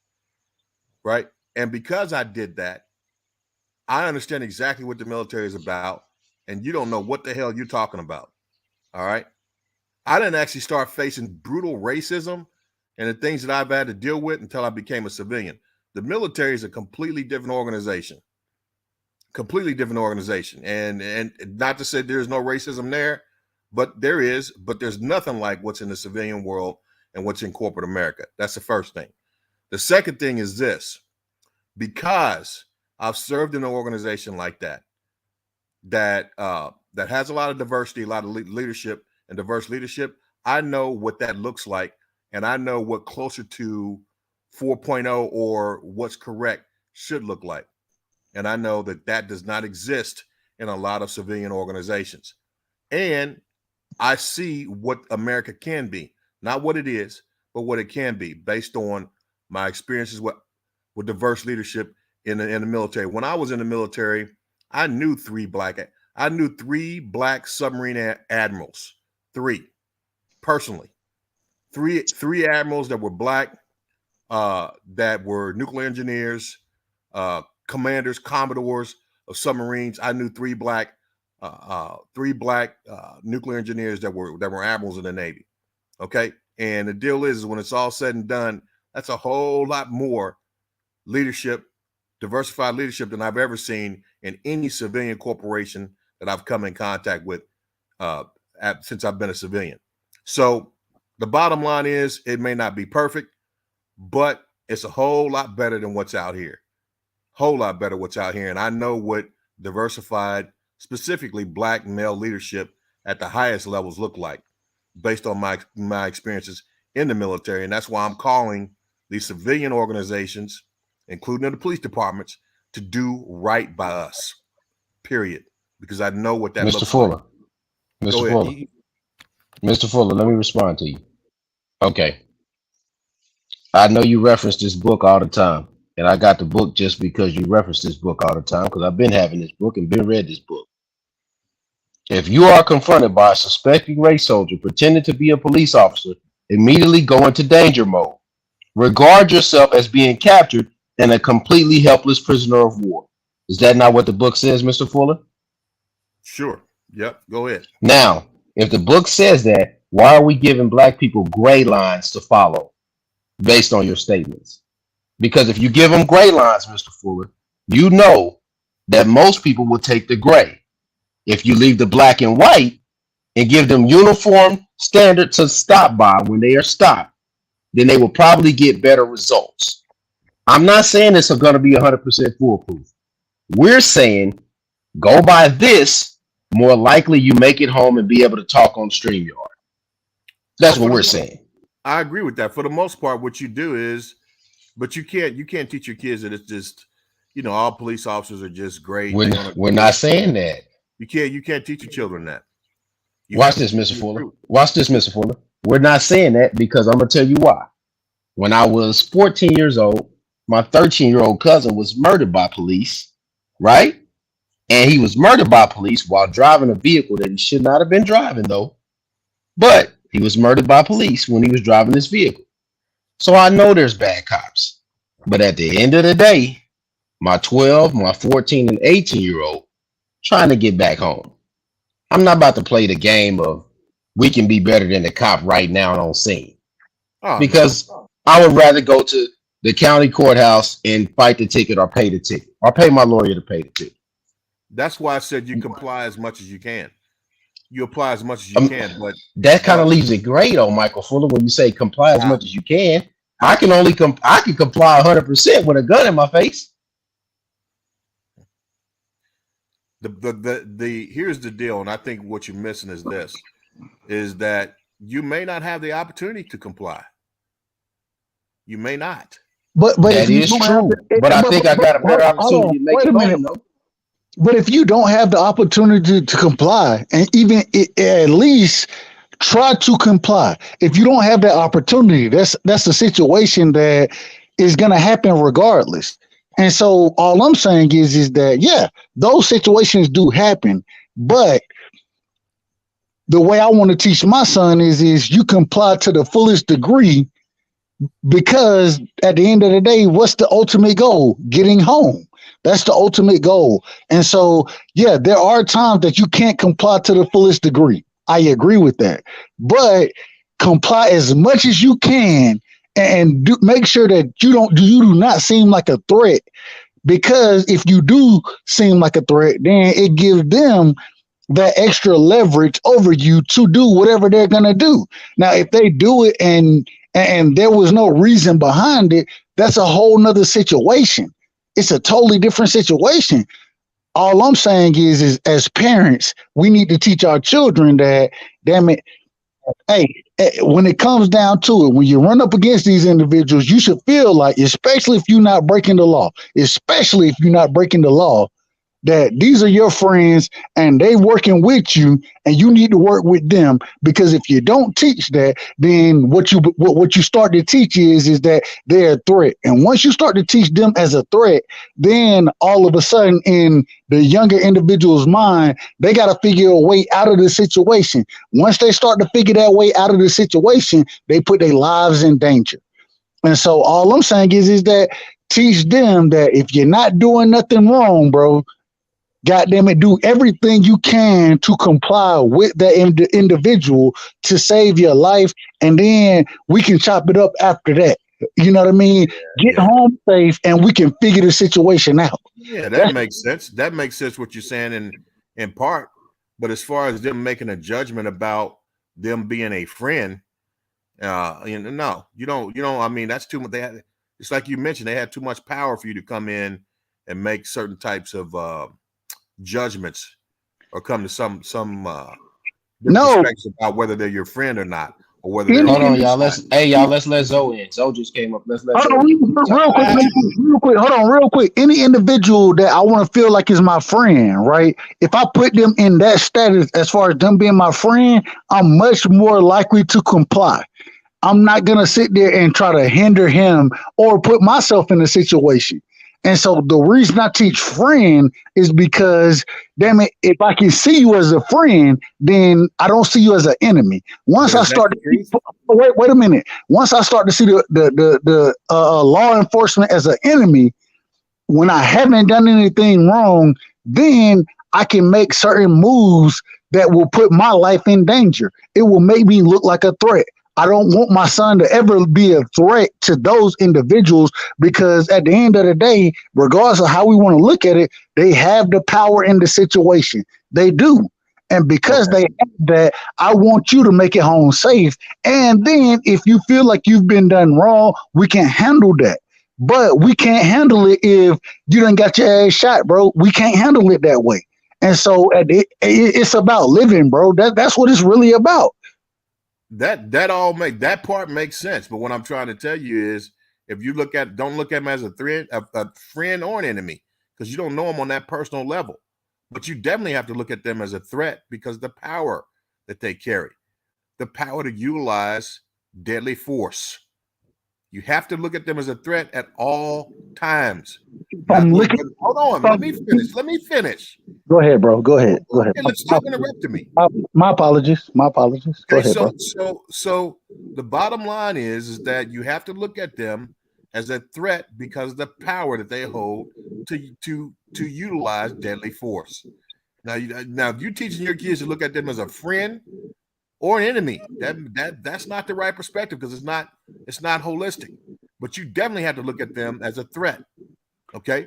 As a threat, and because of that, yeah, you comply with that as much as possible, but you understand that you're dealing with an individual that has the power to utilize deadly force. Now, when that interaction occurs, you have to teach your kids to understand, or understand that person may not be who they're supposed to be in that uniform. And there's a good chance. I mean, I mentioned before, I've had cops show up at my house and they weren't even supposed to be here. A fire department came up. The cops showed up with them, and the first thing they want to find out is, what is this nigga doing in this house? You understand? And so I invite one of the cops in and say, okay, ask the other one. There was two of them. Ask the other one, did he want to come in? He goes, no. I said, okay, you stay out here then. And I escort the other cop along with the fire department into my house to find out what the accurate order was. I come back upstairs, and this individual cop is roaming around in my house. A personal experience. No, that's just one of them. What I'm trying to tell you is that there are a lot of people that have that uniform. And because we live in a country that has a history of disrespecting and mistreating Black and brown folks, you cannot teach your children that the police are their friend. Okay, so let me ask you a question. But you have to teach, and I don't think the first side of it is either, where you got to teach your children that every cop that you meet is an enemy. But then I start to cause confusion. But then I start to cause confusion, because once I sit here and say, yeah, there are some cops that are gonna do you wrong, right? You're gonna get done dirty by these cops, but there are some cops that's gonna do you right. There's confusion there. The reason it's confusion is because now, if I tell my son that, he's looking and he's like, okay, is this somebody who's going to do me the right way or the wrong way? I'm not worried about how they're going to do you, bro. I'm not worried about it. I'm worried about if you in the right or if you in the wrong. If you're in the wrong and you get caught up on some shit, then you deserve what you get. And that it is what it is. But at the same time, the way I want to teach my son is that you're going to always be in the right, because you're not going to put yourself in those situations. And if there is a cop that isn't trustworthy, right, then we have to leave it up to the legal system to sort that situation out.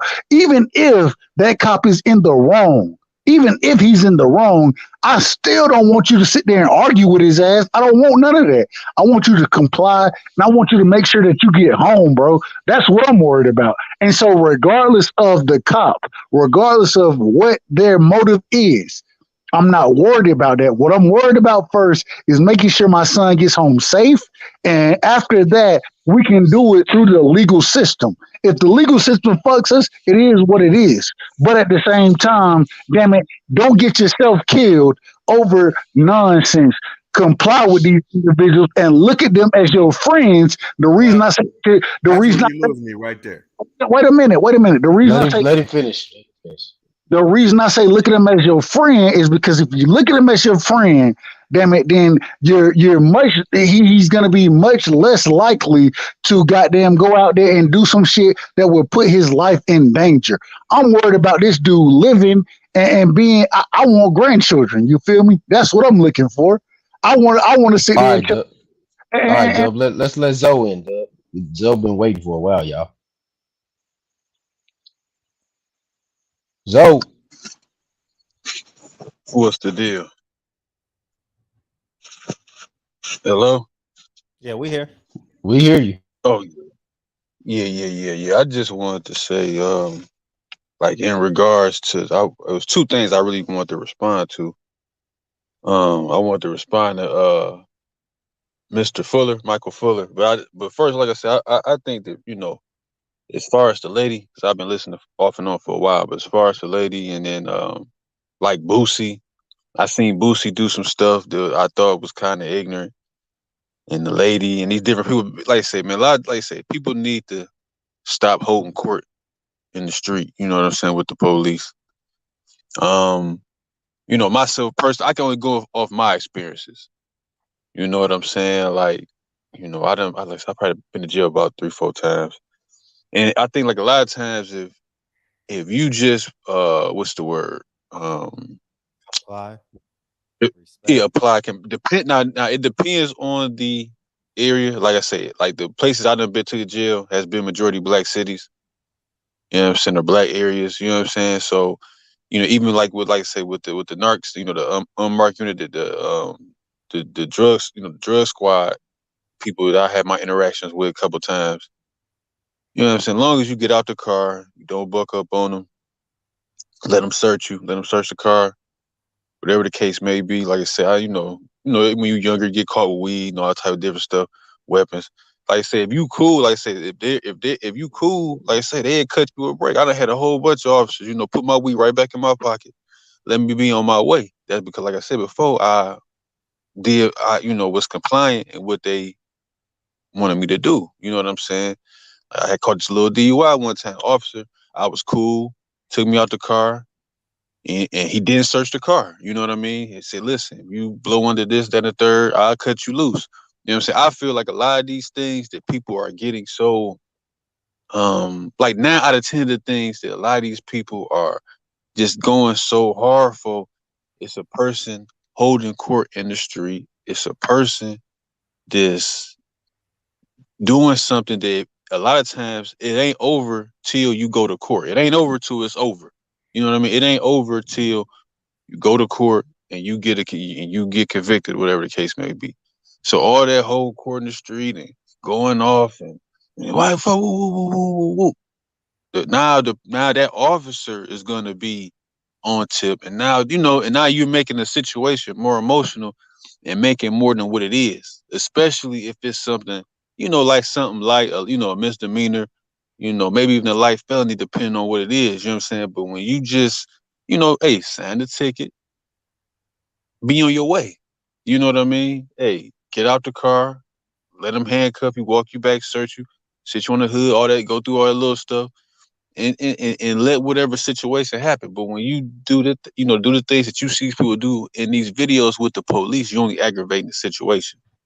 You know what I mean? And like I said, that's sometimes with the black community. We kind of want it both ways.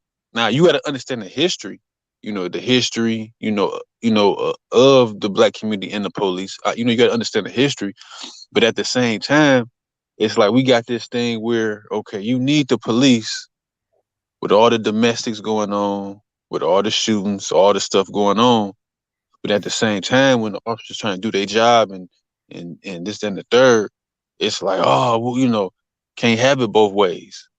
You know what I'm saying? Either you gonna police yourself and live in peace with each other as a community, or you gonna have to depend on police officers having to come in and do this and separate and solve these problems and deal with this and that and the third. And that's kind of like where I say come on, man, we got to make up our mind. What do we want? Now, to the point that I was listening with Mr. Fully was saying as far as the military.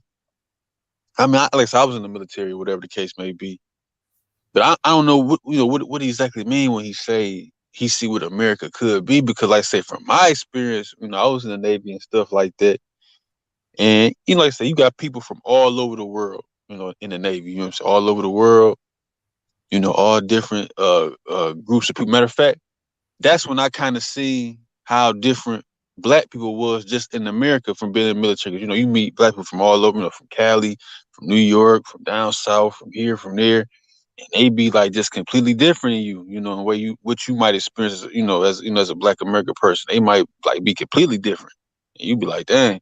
But anyway, I don't know, because like I didn't see that type of thing of seeing some America that you could want to be, because even to me, the groups in there kind of was like still loosely move with each other. Like, I don't know what's name is familiar with the people that send supply. The Filipinos, they real heavy in supply. They call them the Filipino mafia. You know what I'm saying? They still kind of group, everybody kind of still group with their own people in the military. You know what I'm saying? Now you have a lot of different people that get along because you're working with people and stuff. But at the end of the day, everybody still kind of group with the culture that they came from, to me, from my perspective, you know what I'm saying? Like, let me ask you a question. What, Mr. Fuller? Hannibal probably been waiting to respond to you. I kind of shut Hannibal down. I didn't mean to do that. Let her respond. No, he didn't shut me down. I'm at work, so I'm just listening. But only thing I was saying is, like, I'm not being disrespectful towards you. With you serving in the military, but I'm just saying, you served in the military. They're just as racist in the military, just like the people that's out here, just like the cops. So I don't really see no difference. I know people that's been in the military and have told me, and plus majority of these cops that's out here doing what they doing come from the military. So I just find it odd that you served in the military, but you're talking bad about this country. It doesn't make sense to me. But I'm still just sitting in the background and listening, because I don't want to go back and forth with nobody. I just want to get an understanding, because if I know that the United States Army is racist, why would I go serve this country unless I want the benefits? And if you want the benefits, I understand all of that. But if I'm serving the country, I just won't even say nothing bad about it. Did you understand what I said? Wait a minute, this is the problem. Y'all want to sit here and say, man, respect to both of y'all, man. No disrespect whatsoever, but I gotta say this. When we start to talk about racism, right? We live in a country that racism is damn near at the minimum, bro. It is what it is. Regardless of how you want to look at it, you can say that these individuals are racist, and there's definitely individuals who are racist. Racism is at the bare minimum in the United States at this current moment in time. It's not about racism anymore, bro. Like, we gotta let that shit go. And the reason we gotta let that shit go is because, damn it, when I look at, and I always say I can only talk about my son, because that's the individual I'm raising. You feel me? And so I live in South Georgia, rural Georgia, bro, the rural area of Georgia. I live in the South where there's been systematic racism for who knows how long.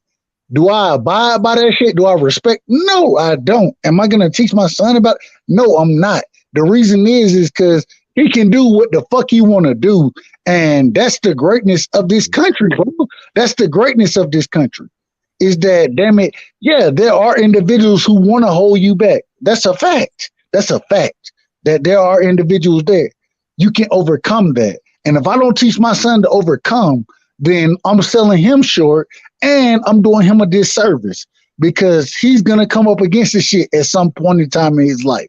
He's going to come up against that, but he has to overcome it. If you can't overcome it, then you fall into exactly what they want you to fall into.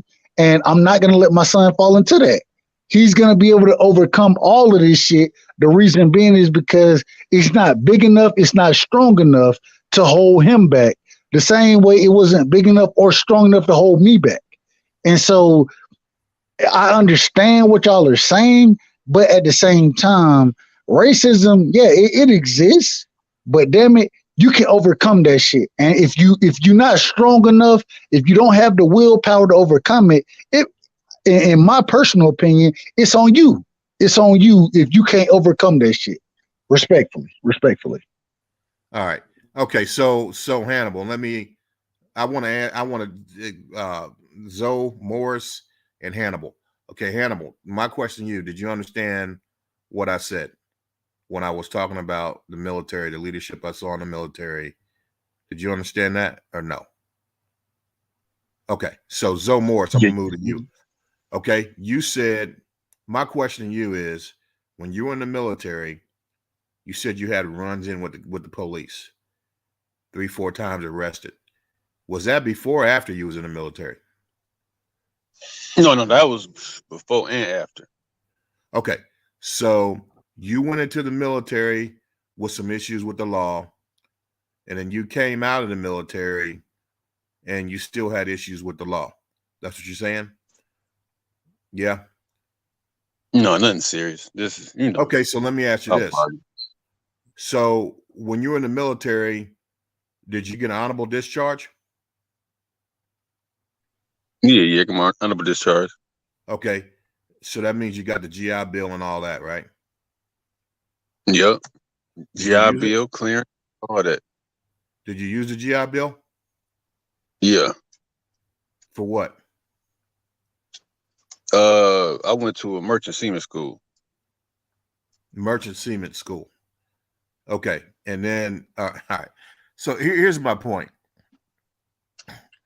You talk about what you saw in the military. Yeah, there's still racism in the military. I said that. But I said it's nothing like what's out here in the civilian community, in these corporate environments. It's nothing. It's not even close to being the same. Not even close. I would say you have to put the racism that exists here based in when you compare it to what existed in the military. You're talking about racism on a logarithmic scale. What that means is you're multiplying it by powers of 10. Okay, when you compare the racism that's in the military with the racism that's in in corporate America. So what I'm trying to get at is this: it's not perfect, as I said before, but it's about as closest to a diversified leadership that I've ever seen in any organization that I've had any access to. And so for me, when I talk about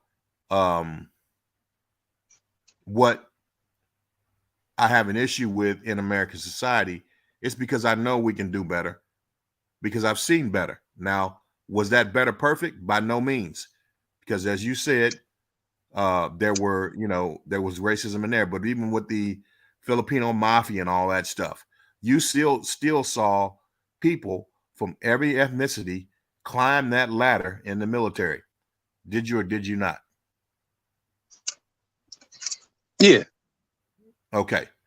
So, and what I'm saying is that type of diversified leadership and the opportunities that the military gave to different diversified people to gain positions of leadership within it is not what you see in corporate America. It's not what you see in the civilian community. So that's my point there. In regards to the police issue, the police, do you have to teach your children that all police are bad? No, because that's not true. Do you want to teach your kids that all police are your friend? No, you don't want to teach your kids that. What you want to teach your kids at a minimum is the police are a threat because of the power they hold to exercise lethal force against you at any given time. And because of that, you go in there with a certain amount of respect. And just like I agree with the point where you don't allow your children to go and try to hold court on the street or argue with the police. You comply as much as you possibly can, and you try to get home safe and take care of it in a court if you have an issue, or call their supervisor or something like that. But no, you want to throttle that back. I had a cop, just like I said, you guys didn't let me finish. When the cop came and I confronted him about searching my home without my authorization, and when he wasn't even supposed to be here, he actually tried to get physical. He wanted to try to get physical with me in my in my driveway. You allow him to do that though, because if he didn't have a search warrant for that, then if he came into your home, you can contest that in court. It is what it is, bro. And tell me about that. I didn't allow him to come in my house, man. What are you talking about? And that's why I said that if you didn't allow him in, you can contest it in court. I already said that. What I'm saying is that you don't contest it in court. What I'm saying is that you do not teach your children that all police are their friend. You don't do that. You don't teach them that all police are their enemies either. But what you do is you do allow them, you teach them that police officer, because of the uniform he wears and the ability he has to exercise lethal force, that he is a threat. And you have to respect all threats as much as possible. What? That's the problem. That's the problem. It's not about that. What it's about is we will agree to disagree. Okay. When you have somebody who has that situation, or as far as being an officer who can do certain things, when you have that against you, as long as you have nothing illegal going on, bro, then you submit to all of it because you can figure it out when it comes down to court. That's for you and yours, okay? I've already told you my opinion. Fine, so that's where you live your life, so be it. No. And the reason I say no is because, damn it, ain't no way I'm gonna sit here and try to goddamn cut a cop off from doing their job. I need them to do their job. I want them to do their job. I ain't got no problem. You said you're from Georgia, right? Oh, just listen, bro. Just listen, bro. You said you're from Georgia, bro. Is that what you said? Have you ever lived outside of Georgia? I'm gonna ask you that question. Okay. I haven't. Okay, so all right, so you might want to listen a little bit too, instead of talking so much. So because I haven't lived outside of Georgia, what I'm talking about is irrelevant? Is that what you're saying? What I'm trying to tell you is all you know is Georgia. You hear that shit? I've been around the world 3 times. Georgia. Didn't I just say that? He got to live outside of Georgia. That's what I'm saying, bro. Now I got to live outside of Georgia to speak on this shit. What I'm letting you know is all you know is what you know. You understand? And all you know is Georgia. That's all you know. And when that's all you know is Georgia. When I'm in the state, a whole lot bigger than Georgia. When I'm in the state that I'm in, I'm gonna abide by those laws. That's what I'm talking about. I don't know, and I want you to educate me. To be quite honest, so I'm gonna shut the fuck up. I'm shutting the fuck up. No. You been y'all. Hey, hold on. Let me listen, man. At the end of the day, this is what it is, bro. When them kids get pulled over, I would rather them to comply to make it back to the house. I'm not about to go into all that gray area goofy shit. I had football team full of boys come over my house after games on Friday night. Thanks. I'm not telling them no goofy shit about being rah-rah. Dub right side is about 6'4", 6'5". When they see him, they see big black, angry black man. He jump out the car, he's a whole fucking target for a bunch of 9mm bullets. I don't think it would be obvious. Listen, hold on. No, because you talk a lot. Hold on. Now listen. My son got a friend that's hold on. Nope. Hold on. Nope. I didn't nope. To comply and somehow some goofy shit like that. Listen, this is what I'm saying though. At the end of the day, I had a boy come over my house. He's about 6'4", 350 pounds. He played college football right now. If he get pulled over and he was with my son, we complying, dog. No questions, no fussing, no fighting. You should. I never said you shouldn't. No, you gave a gray area answer. The gray area answer was like, no, Mike, I listened. I've been listening for a long damn time, Mike. I listen to you all the time. I respect you. I respect you to the T. But what I'm saying is that it was a gray area answer. It was comply as much as you can or something like that. That's kind of what it was. All I'm saying is this. Keep it simple. These are 18-year-old black males, 17-year-old black males, 16-year-old black males that primarily this stuff happens to. And primarily the girls, it doesn't usually happen to the females. If it does happen to the females and they act irrational, then that's why we get the video of the girl last week acting irrational. And then people trying to jump in and say the cop could have acted better for her. Huh? No. He acted he gave her so much mercy, she walked back to the car. If me or you walk back to the car, Michael Fuller, I'm sure it's going to end up different, brother. His supervisor said he was wrong. Did you hear that? That came out. I know his supervisor said he was wrong, but what my point is that the behavior was wrong. All she had to do was comply. But when I heard y'all on the panel last week, I was hearing y'all saying the officer should have did something even different. The supervisors for the officer in the aftermath, when they reviewed everything, they said that officer was wrong.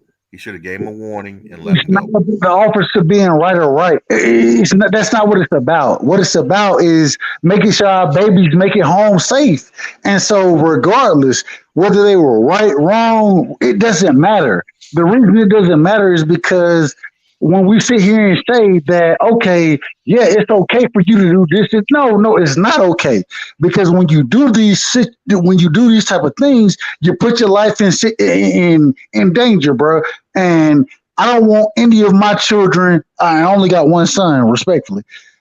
I don't want his life in danger, bro. I don't care what the situation is. Yeah, 2 weeks later, they can say, yeah, he can do this. No, I'm not worried about that. What I'm worried about is, are you a threat? And you do not need to be a threat. Make sure that you do everything to make sure they see you as not being a threat. Comply at all situations so you can get your ass home and we can figure this shit out later, bro. That's all I'm saying. That's what I'm about to read it directly. Hey, Michael Fuller, I'm gonna read it directly. I'm gonna read it directly from one of the favorite. Go ahead, Mike.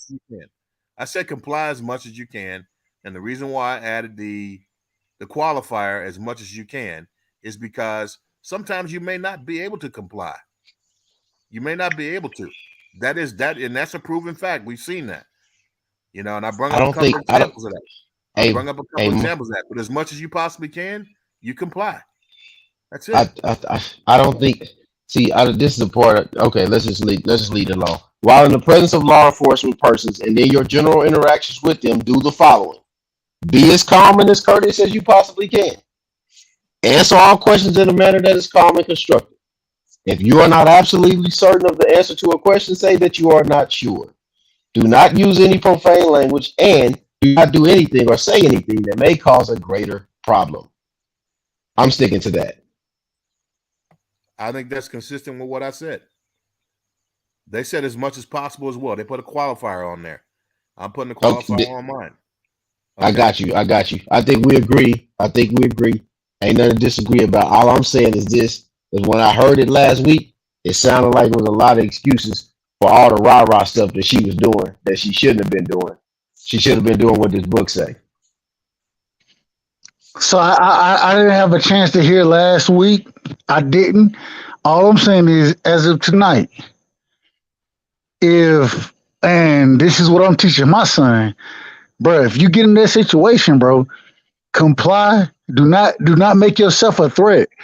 If do whatever you can to not be a threat, and we can figure it out after that. Just get home safe, and then we can figure this shit out.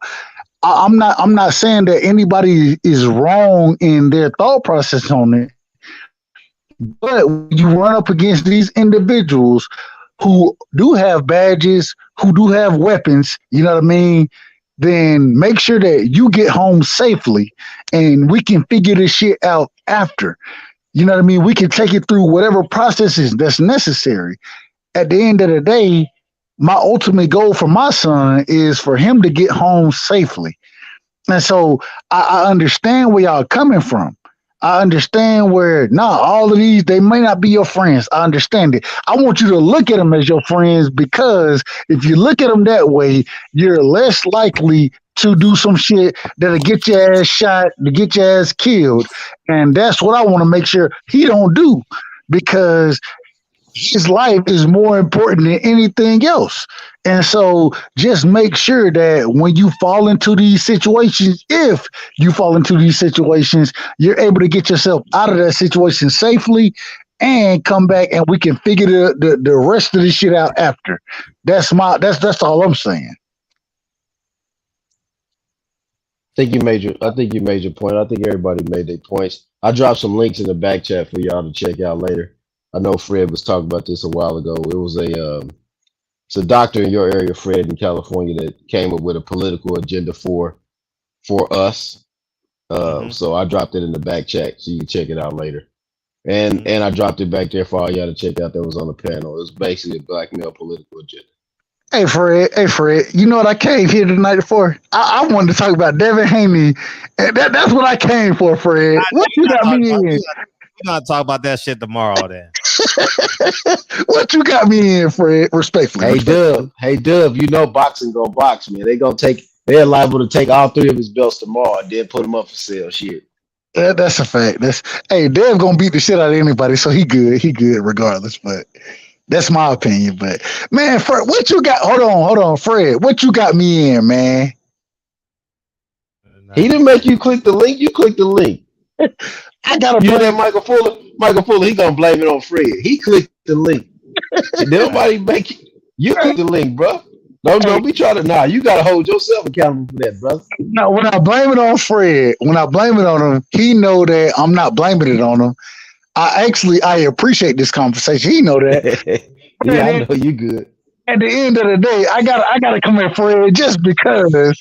That's the real reason why. But man, much love to y'all, man, because this is a conversation that got to be had throughout the community, bro. Like, we got to talk about shit like this on a regular basis, because we see so many different opinions.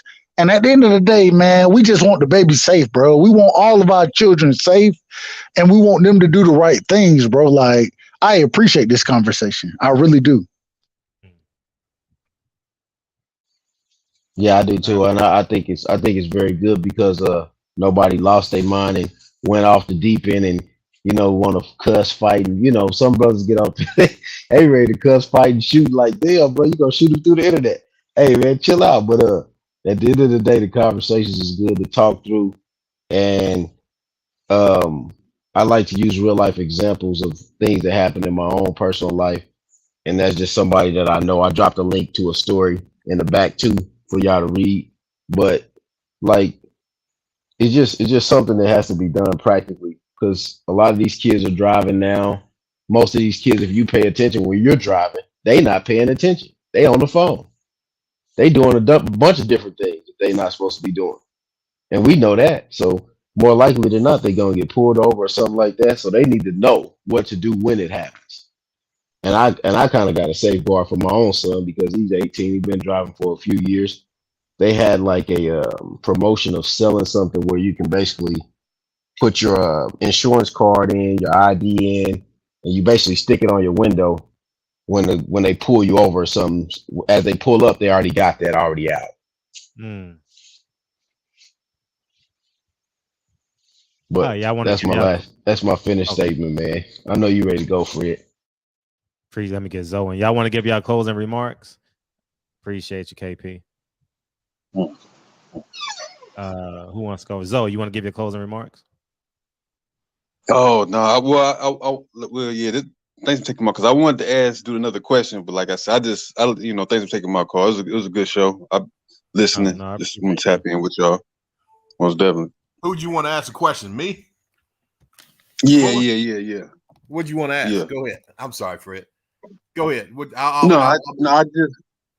I just was, because like I said before, when I brought up my experience in the military, and you were saying the thing about how corporate America is not like the military, wherever the case may be. Because I'm in agreement, like with some of the things, what you were saying, what dude was saying. Like, to me, I really, to me, didn't experience racism in the military when I said that to me the groups group themselves together. Sure. I mean, to me, I feel like you really got the best situation you can have as far as race.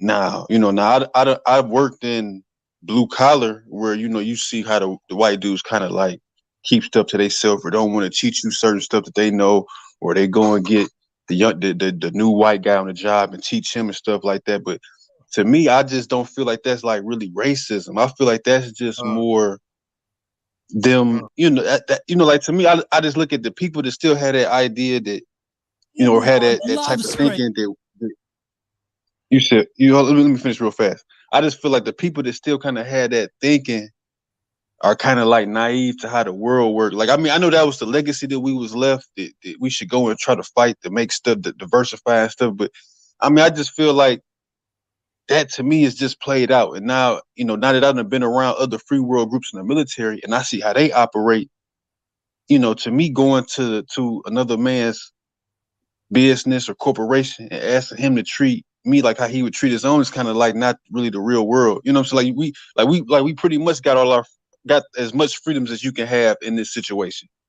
You know what I'm saying? You could vote, you could have you a white woman, you could go where you want to go, you could do what you want to do that our foreparents couldn't do, that our forefathers couldn't do, right? You think everything's so great, everything's cool, but is that really equality though? Is that really equality? Well, what I'm saying is that the integration is, Martin Luther King, the Big Five, and that lineage of people. That's what they fought for. They fought for us to have a place in white society. At the end of the day, they fought for us to have a place. Yeah. You don't think that a group of people where you go on a job where they refuse to share knowledge with you, you don't see what's wrong with that? Do you know that knowledge is power? Knowledge is what rules the world. Hold on. If knowledge is what rules the world, bro. Not muscle, knowledge and wisdom, the application of knowledge. And if they're denying you knowledge, they're denying you not only power, but your status as an equal human being in that environment. You will always, without knowledge, you will always have to take a subservient role in that environment. You will never have the same opportunities and the same ability to move and navigate within that system without knowledge. If they are not sharing knowledge with you, that is the most powerful tool of white supremacy that exists. You have no idea what you can I respond to that? What's that? I understand what you're saying. No, I agree wholeheartedly. But see, this is the issue. This is the issue with that type of thinking, because like I said before, that's the legacy that we was left by that movement or that group of people, dating back legacy. to the. That's what you're experiencing right now. That's not legacy. No, that's what you're experiencing right now. That. You said you're experiencing that right now, right? I understand that, sir. No, listen.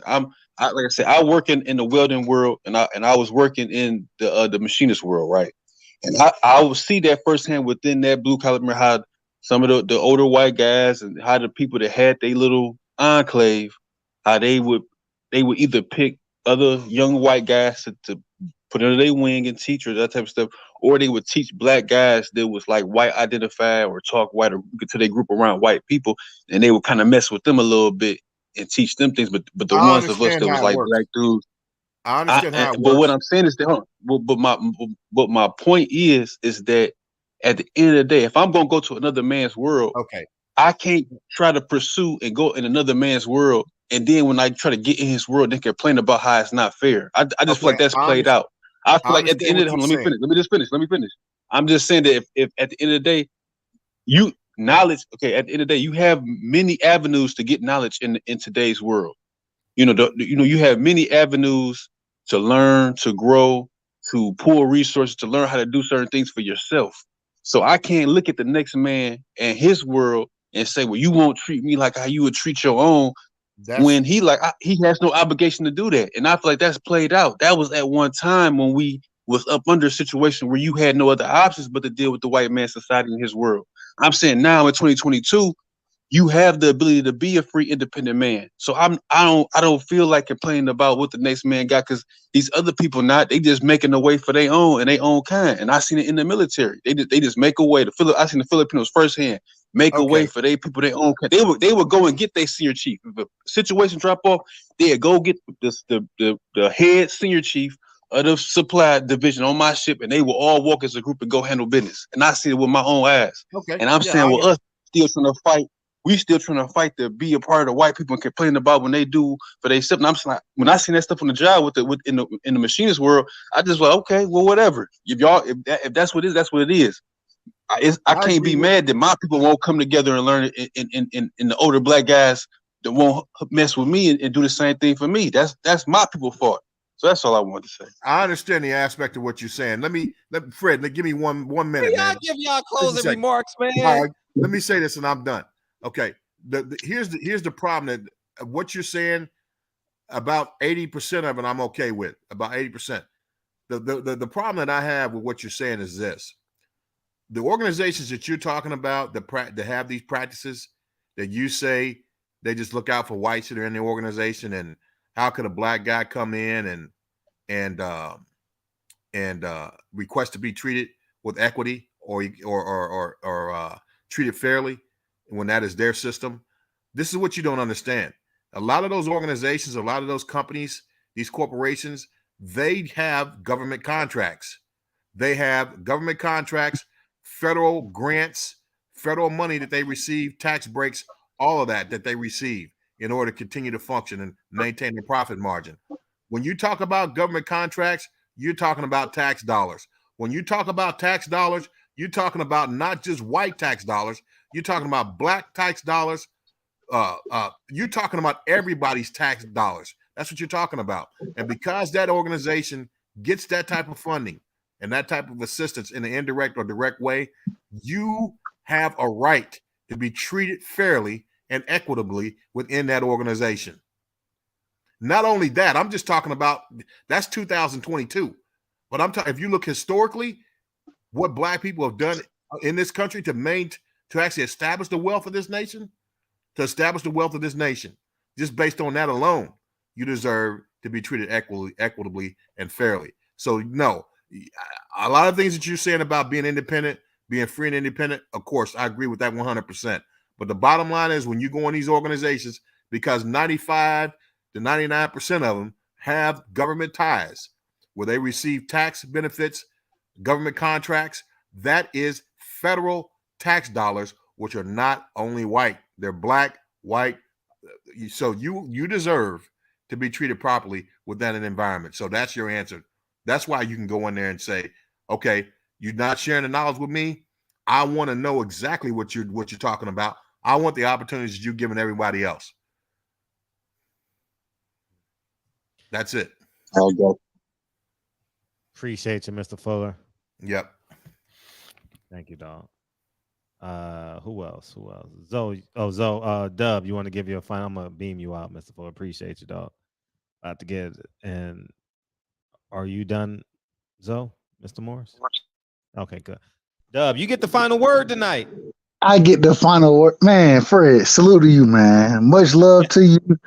Appreciate, and I jumped on looking for a different conversation, but man, much love to you because this is a conversation that's needed in the community. It's a very necessary conversation, and I'm happy I was able to be a part of the conversation. Now I gotta say this, Fred. I gotta say this. Damn it, man! Y'all gotta stop that. Well, I don't think you hate Devin. I don't think you got no hate toward Dev. I don't hate Devin. Just, I mean, you can't go out and be a revolutionary. You're gonna be inconsistent. You know what I mean? Hey, you know, say one thing to another. You know, hey, I'm gonna email you. I'm gonna send you back the belt. No, I ain't sending it back to you. I earned it. Come on, man. I'm gonna keep the shit. God damn it. Hey, you know, it's funny because I rock with Dev the long ways. I rock with Dev. I rock with him, and I'm always gonna rock with him. I'm proud of what he's doing, and when he's wrong, damn it, I gotta say he's wrong again. That shit hurt me sometimes. I ain't gonna lie to you, it hurt me. Yeah, I mean, just stand on your pivot. Stand there. But it is what it is. And I'm not. I agree. It's uncomfortable, but it is what it is, man. It is what it is, and there's a situation. You can't say you're gonna do some shit and you don't do it. You can't do all of that, bro. You can't do all of that. Do what you're gonna say you're gonna do, stand on your square. And man, Fred, appreciate you, bro. Appreciate you. And much love to you, Fred. Much love. I ain't gonna like. Last thing, Fred, I'm gonna tell you. Yes. I'm gonna get a lot of hate off of jumping on with you, bro. Where does the hate for you come from, bro? Where does that shit come from? Because because it's not really hate, it's just them talking about me. It don't move me, man. Like that, man. Listen, you gotta understand. Freedom of speech is powerful, man. That shit, hey, that shit is for me or against me. Freedom is you have the right to say what you want to say about me. God damn, bro. It be, but I ain't gonna lie to you, man. It be, I have individuals on my channel, and you know, Fred, you need to jump on. I need to get in contact with you because I want to interview you. But damn it, man, I have individuals I respect tremendously. And God damn it, some type of way they be like, man, nah, hell no, fuck Fred. I'm like, God, this ain't got nothing. This ain't got nothing to do with nothing. Why y'all gotta say fuck Fred? But they have a right to be that way. Man, listen, I know. They have a right to be that way. They have every right. It's America. America is a beautiful place, man. It is. This ain't North America where you got to think and breathe and eat one way. This America. You can hate Fred. Who gives a flying fuck? You can hate me. You can hate me, man. I give a fuck about it. The reason I give a fuck about it is because I'm like, God damn, I got you on the platform. You can't say fuck because I want Fred on the respectfully. But listen, go ahead. Where I come from, I had those conversations 25 years ago, man. Yeah, like it's over. My life is set. My life is set, man. I am set. All I got to do is not fuck it up at this point, and I'm not going to because I got my disciplines are too high. Can I ask you a question, Fred? Please. How? And if you don't want to answer, I understand. How old are you? 44. Damn. Okay. So you 10 years older than me. Uh-huh. It's crazy to me because the individual. I don't even want to get into it. Man, Fred, much love to you. Man, I'm looking forward to having you on the channel, bro. Just let me know. Man, don't tell me that because I've been trying to let your ass respectfully. Trying to let your ass know. But definitely I'll get you again. And man, I didn't expect this shit tonight, but this was a great conversation. This is a conversation that we should be talking about on a regular basis in Black America, bro. We should be talking about this because what we talked about tonight, it didn't just go down to it had nothing to do with boxing. It had everything to do with what individuals is doing in the community. And man, it was a fantastic show, man. Much love, Fred. And always know I may not always jump on here, but I got a lot of respect for you, a lot of love for you. And so appreciate you, bro. Appreciate you. Appreciate you, man. Thank you, dog. All right, well.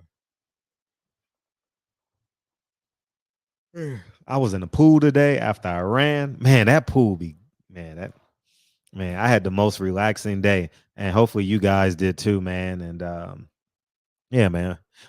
We'll bring the Devin Haney conversation back tomorrow or Tuesday or something like that. But yeah, man, you guys have every right to hate me. I'm not for everybody because I'm not bending. I'm not buckling. I believe what I believe, man. And if you disagree with me, I don't need you.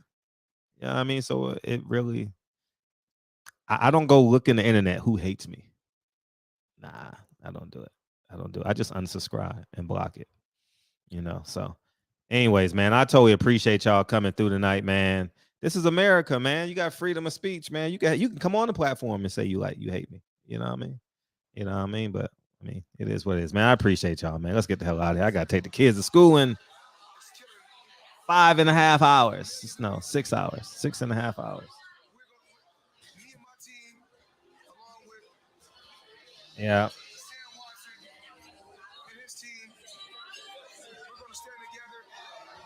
So Spence Crawford could be going to Fox Or Spence Crawford go to Fox. I am like the Oracle, man.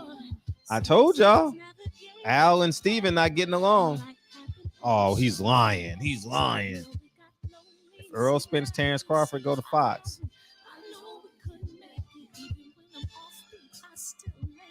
That would be crazy. That means Steven Espinoza got used and abused, man. He's a wet paper towel now. You know what I mean? Shit. If Al Heyman fucked this motherfucker again, what he gonna say now? If I'm Steven Espinoza, I destroy his ass in the media. Destroy him. I don't let him bring none of my fight, man. If I'm Steven Espinoza, I go in a different direction to make Al beg. You know what I mean? Make him go out of business with Fox. It's getting personal now. Why? Because the devil is a lie. Hey. You the truth. Hey.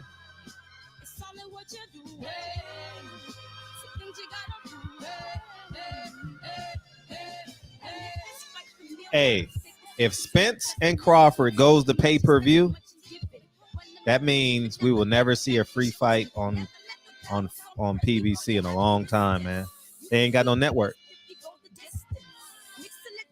That means all these motherfuckers gonna be fighting each other because we're gonna have to pay $50 every 6 weeks to watch a PBC card. I don't mind. Hey, I'll be honest. I'll watch it. We need some competitive cards on PBC.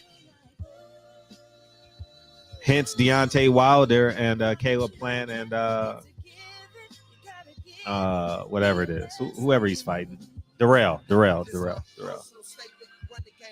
Shout out to Darrell, man. Them motherfuckers been around forever. It seemed like I've been listening and watching the Darrell brothers since I was 5 years old. They seem like they've been around for 30 years, man. They were supposed to be the best ever. Damn. Well, he got a chance to beat Caleb Plant and fight for a title as soon as Canelo give him up. But that won't be for a long time. And I'm actually interested.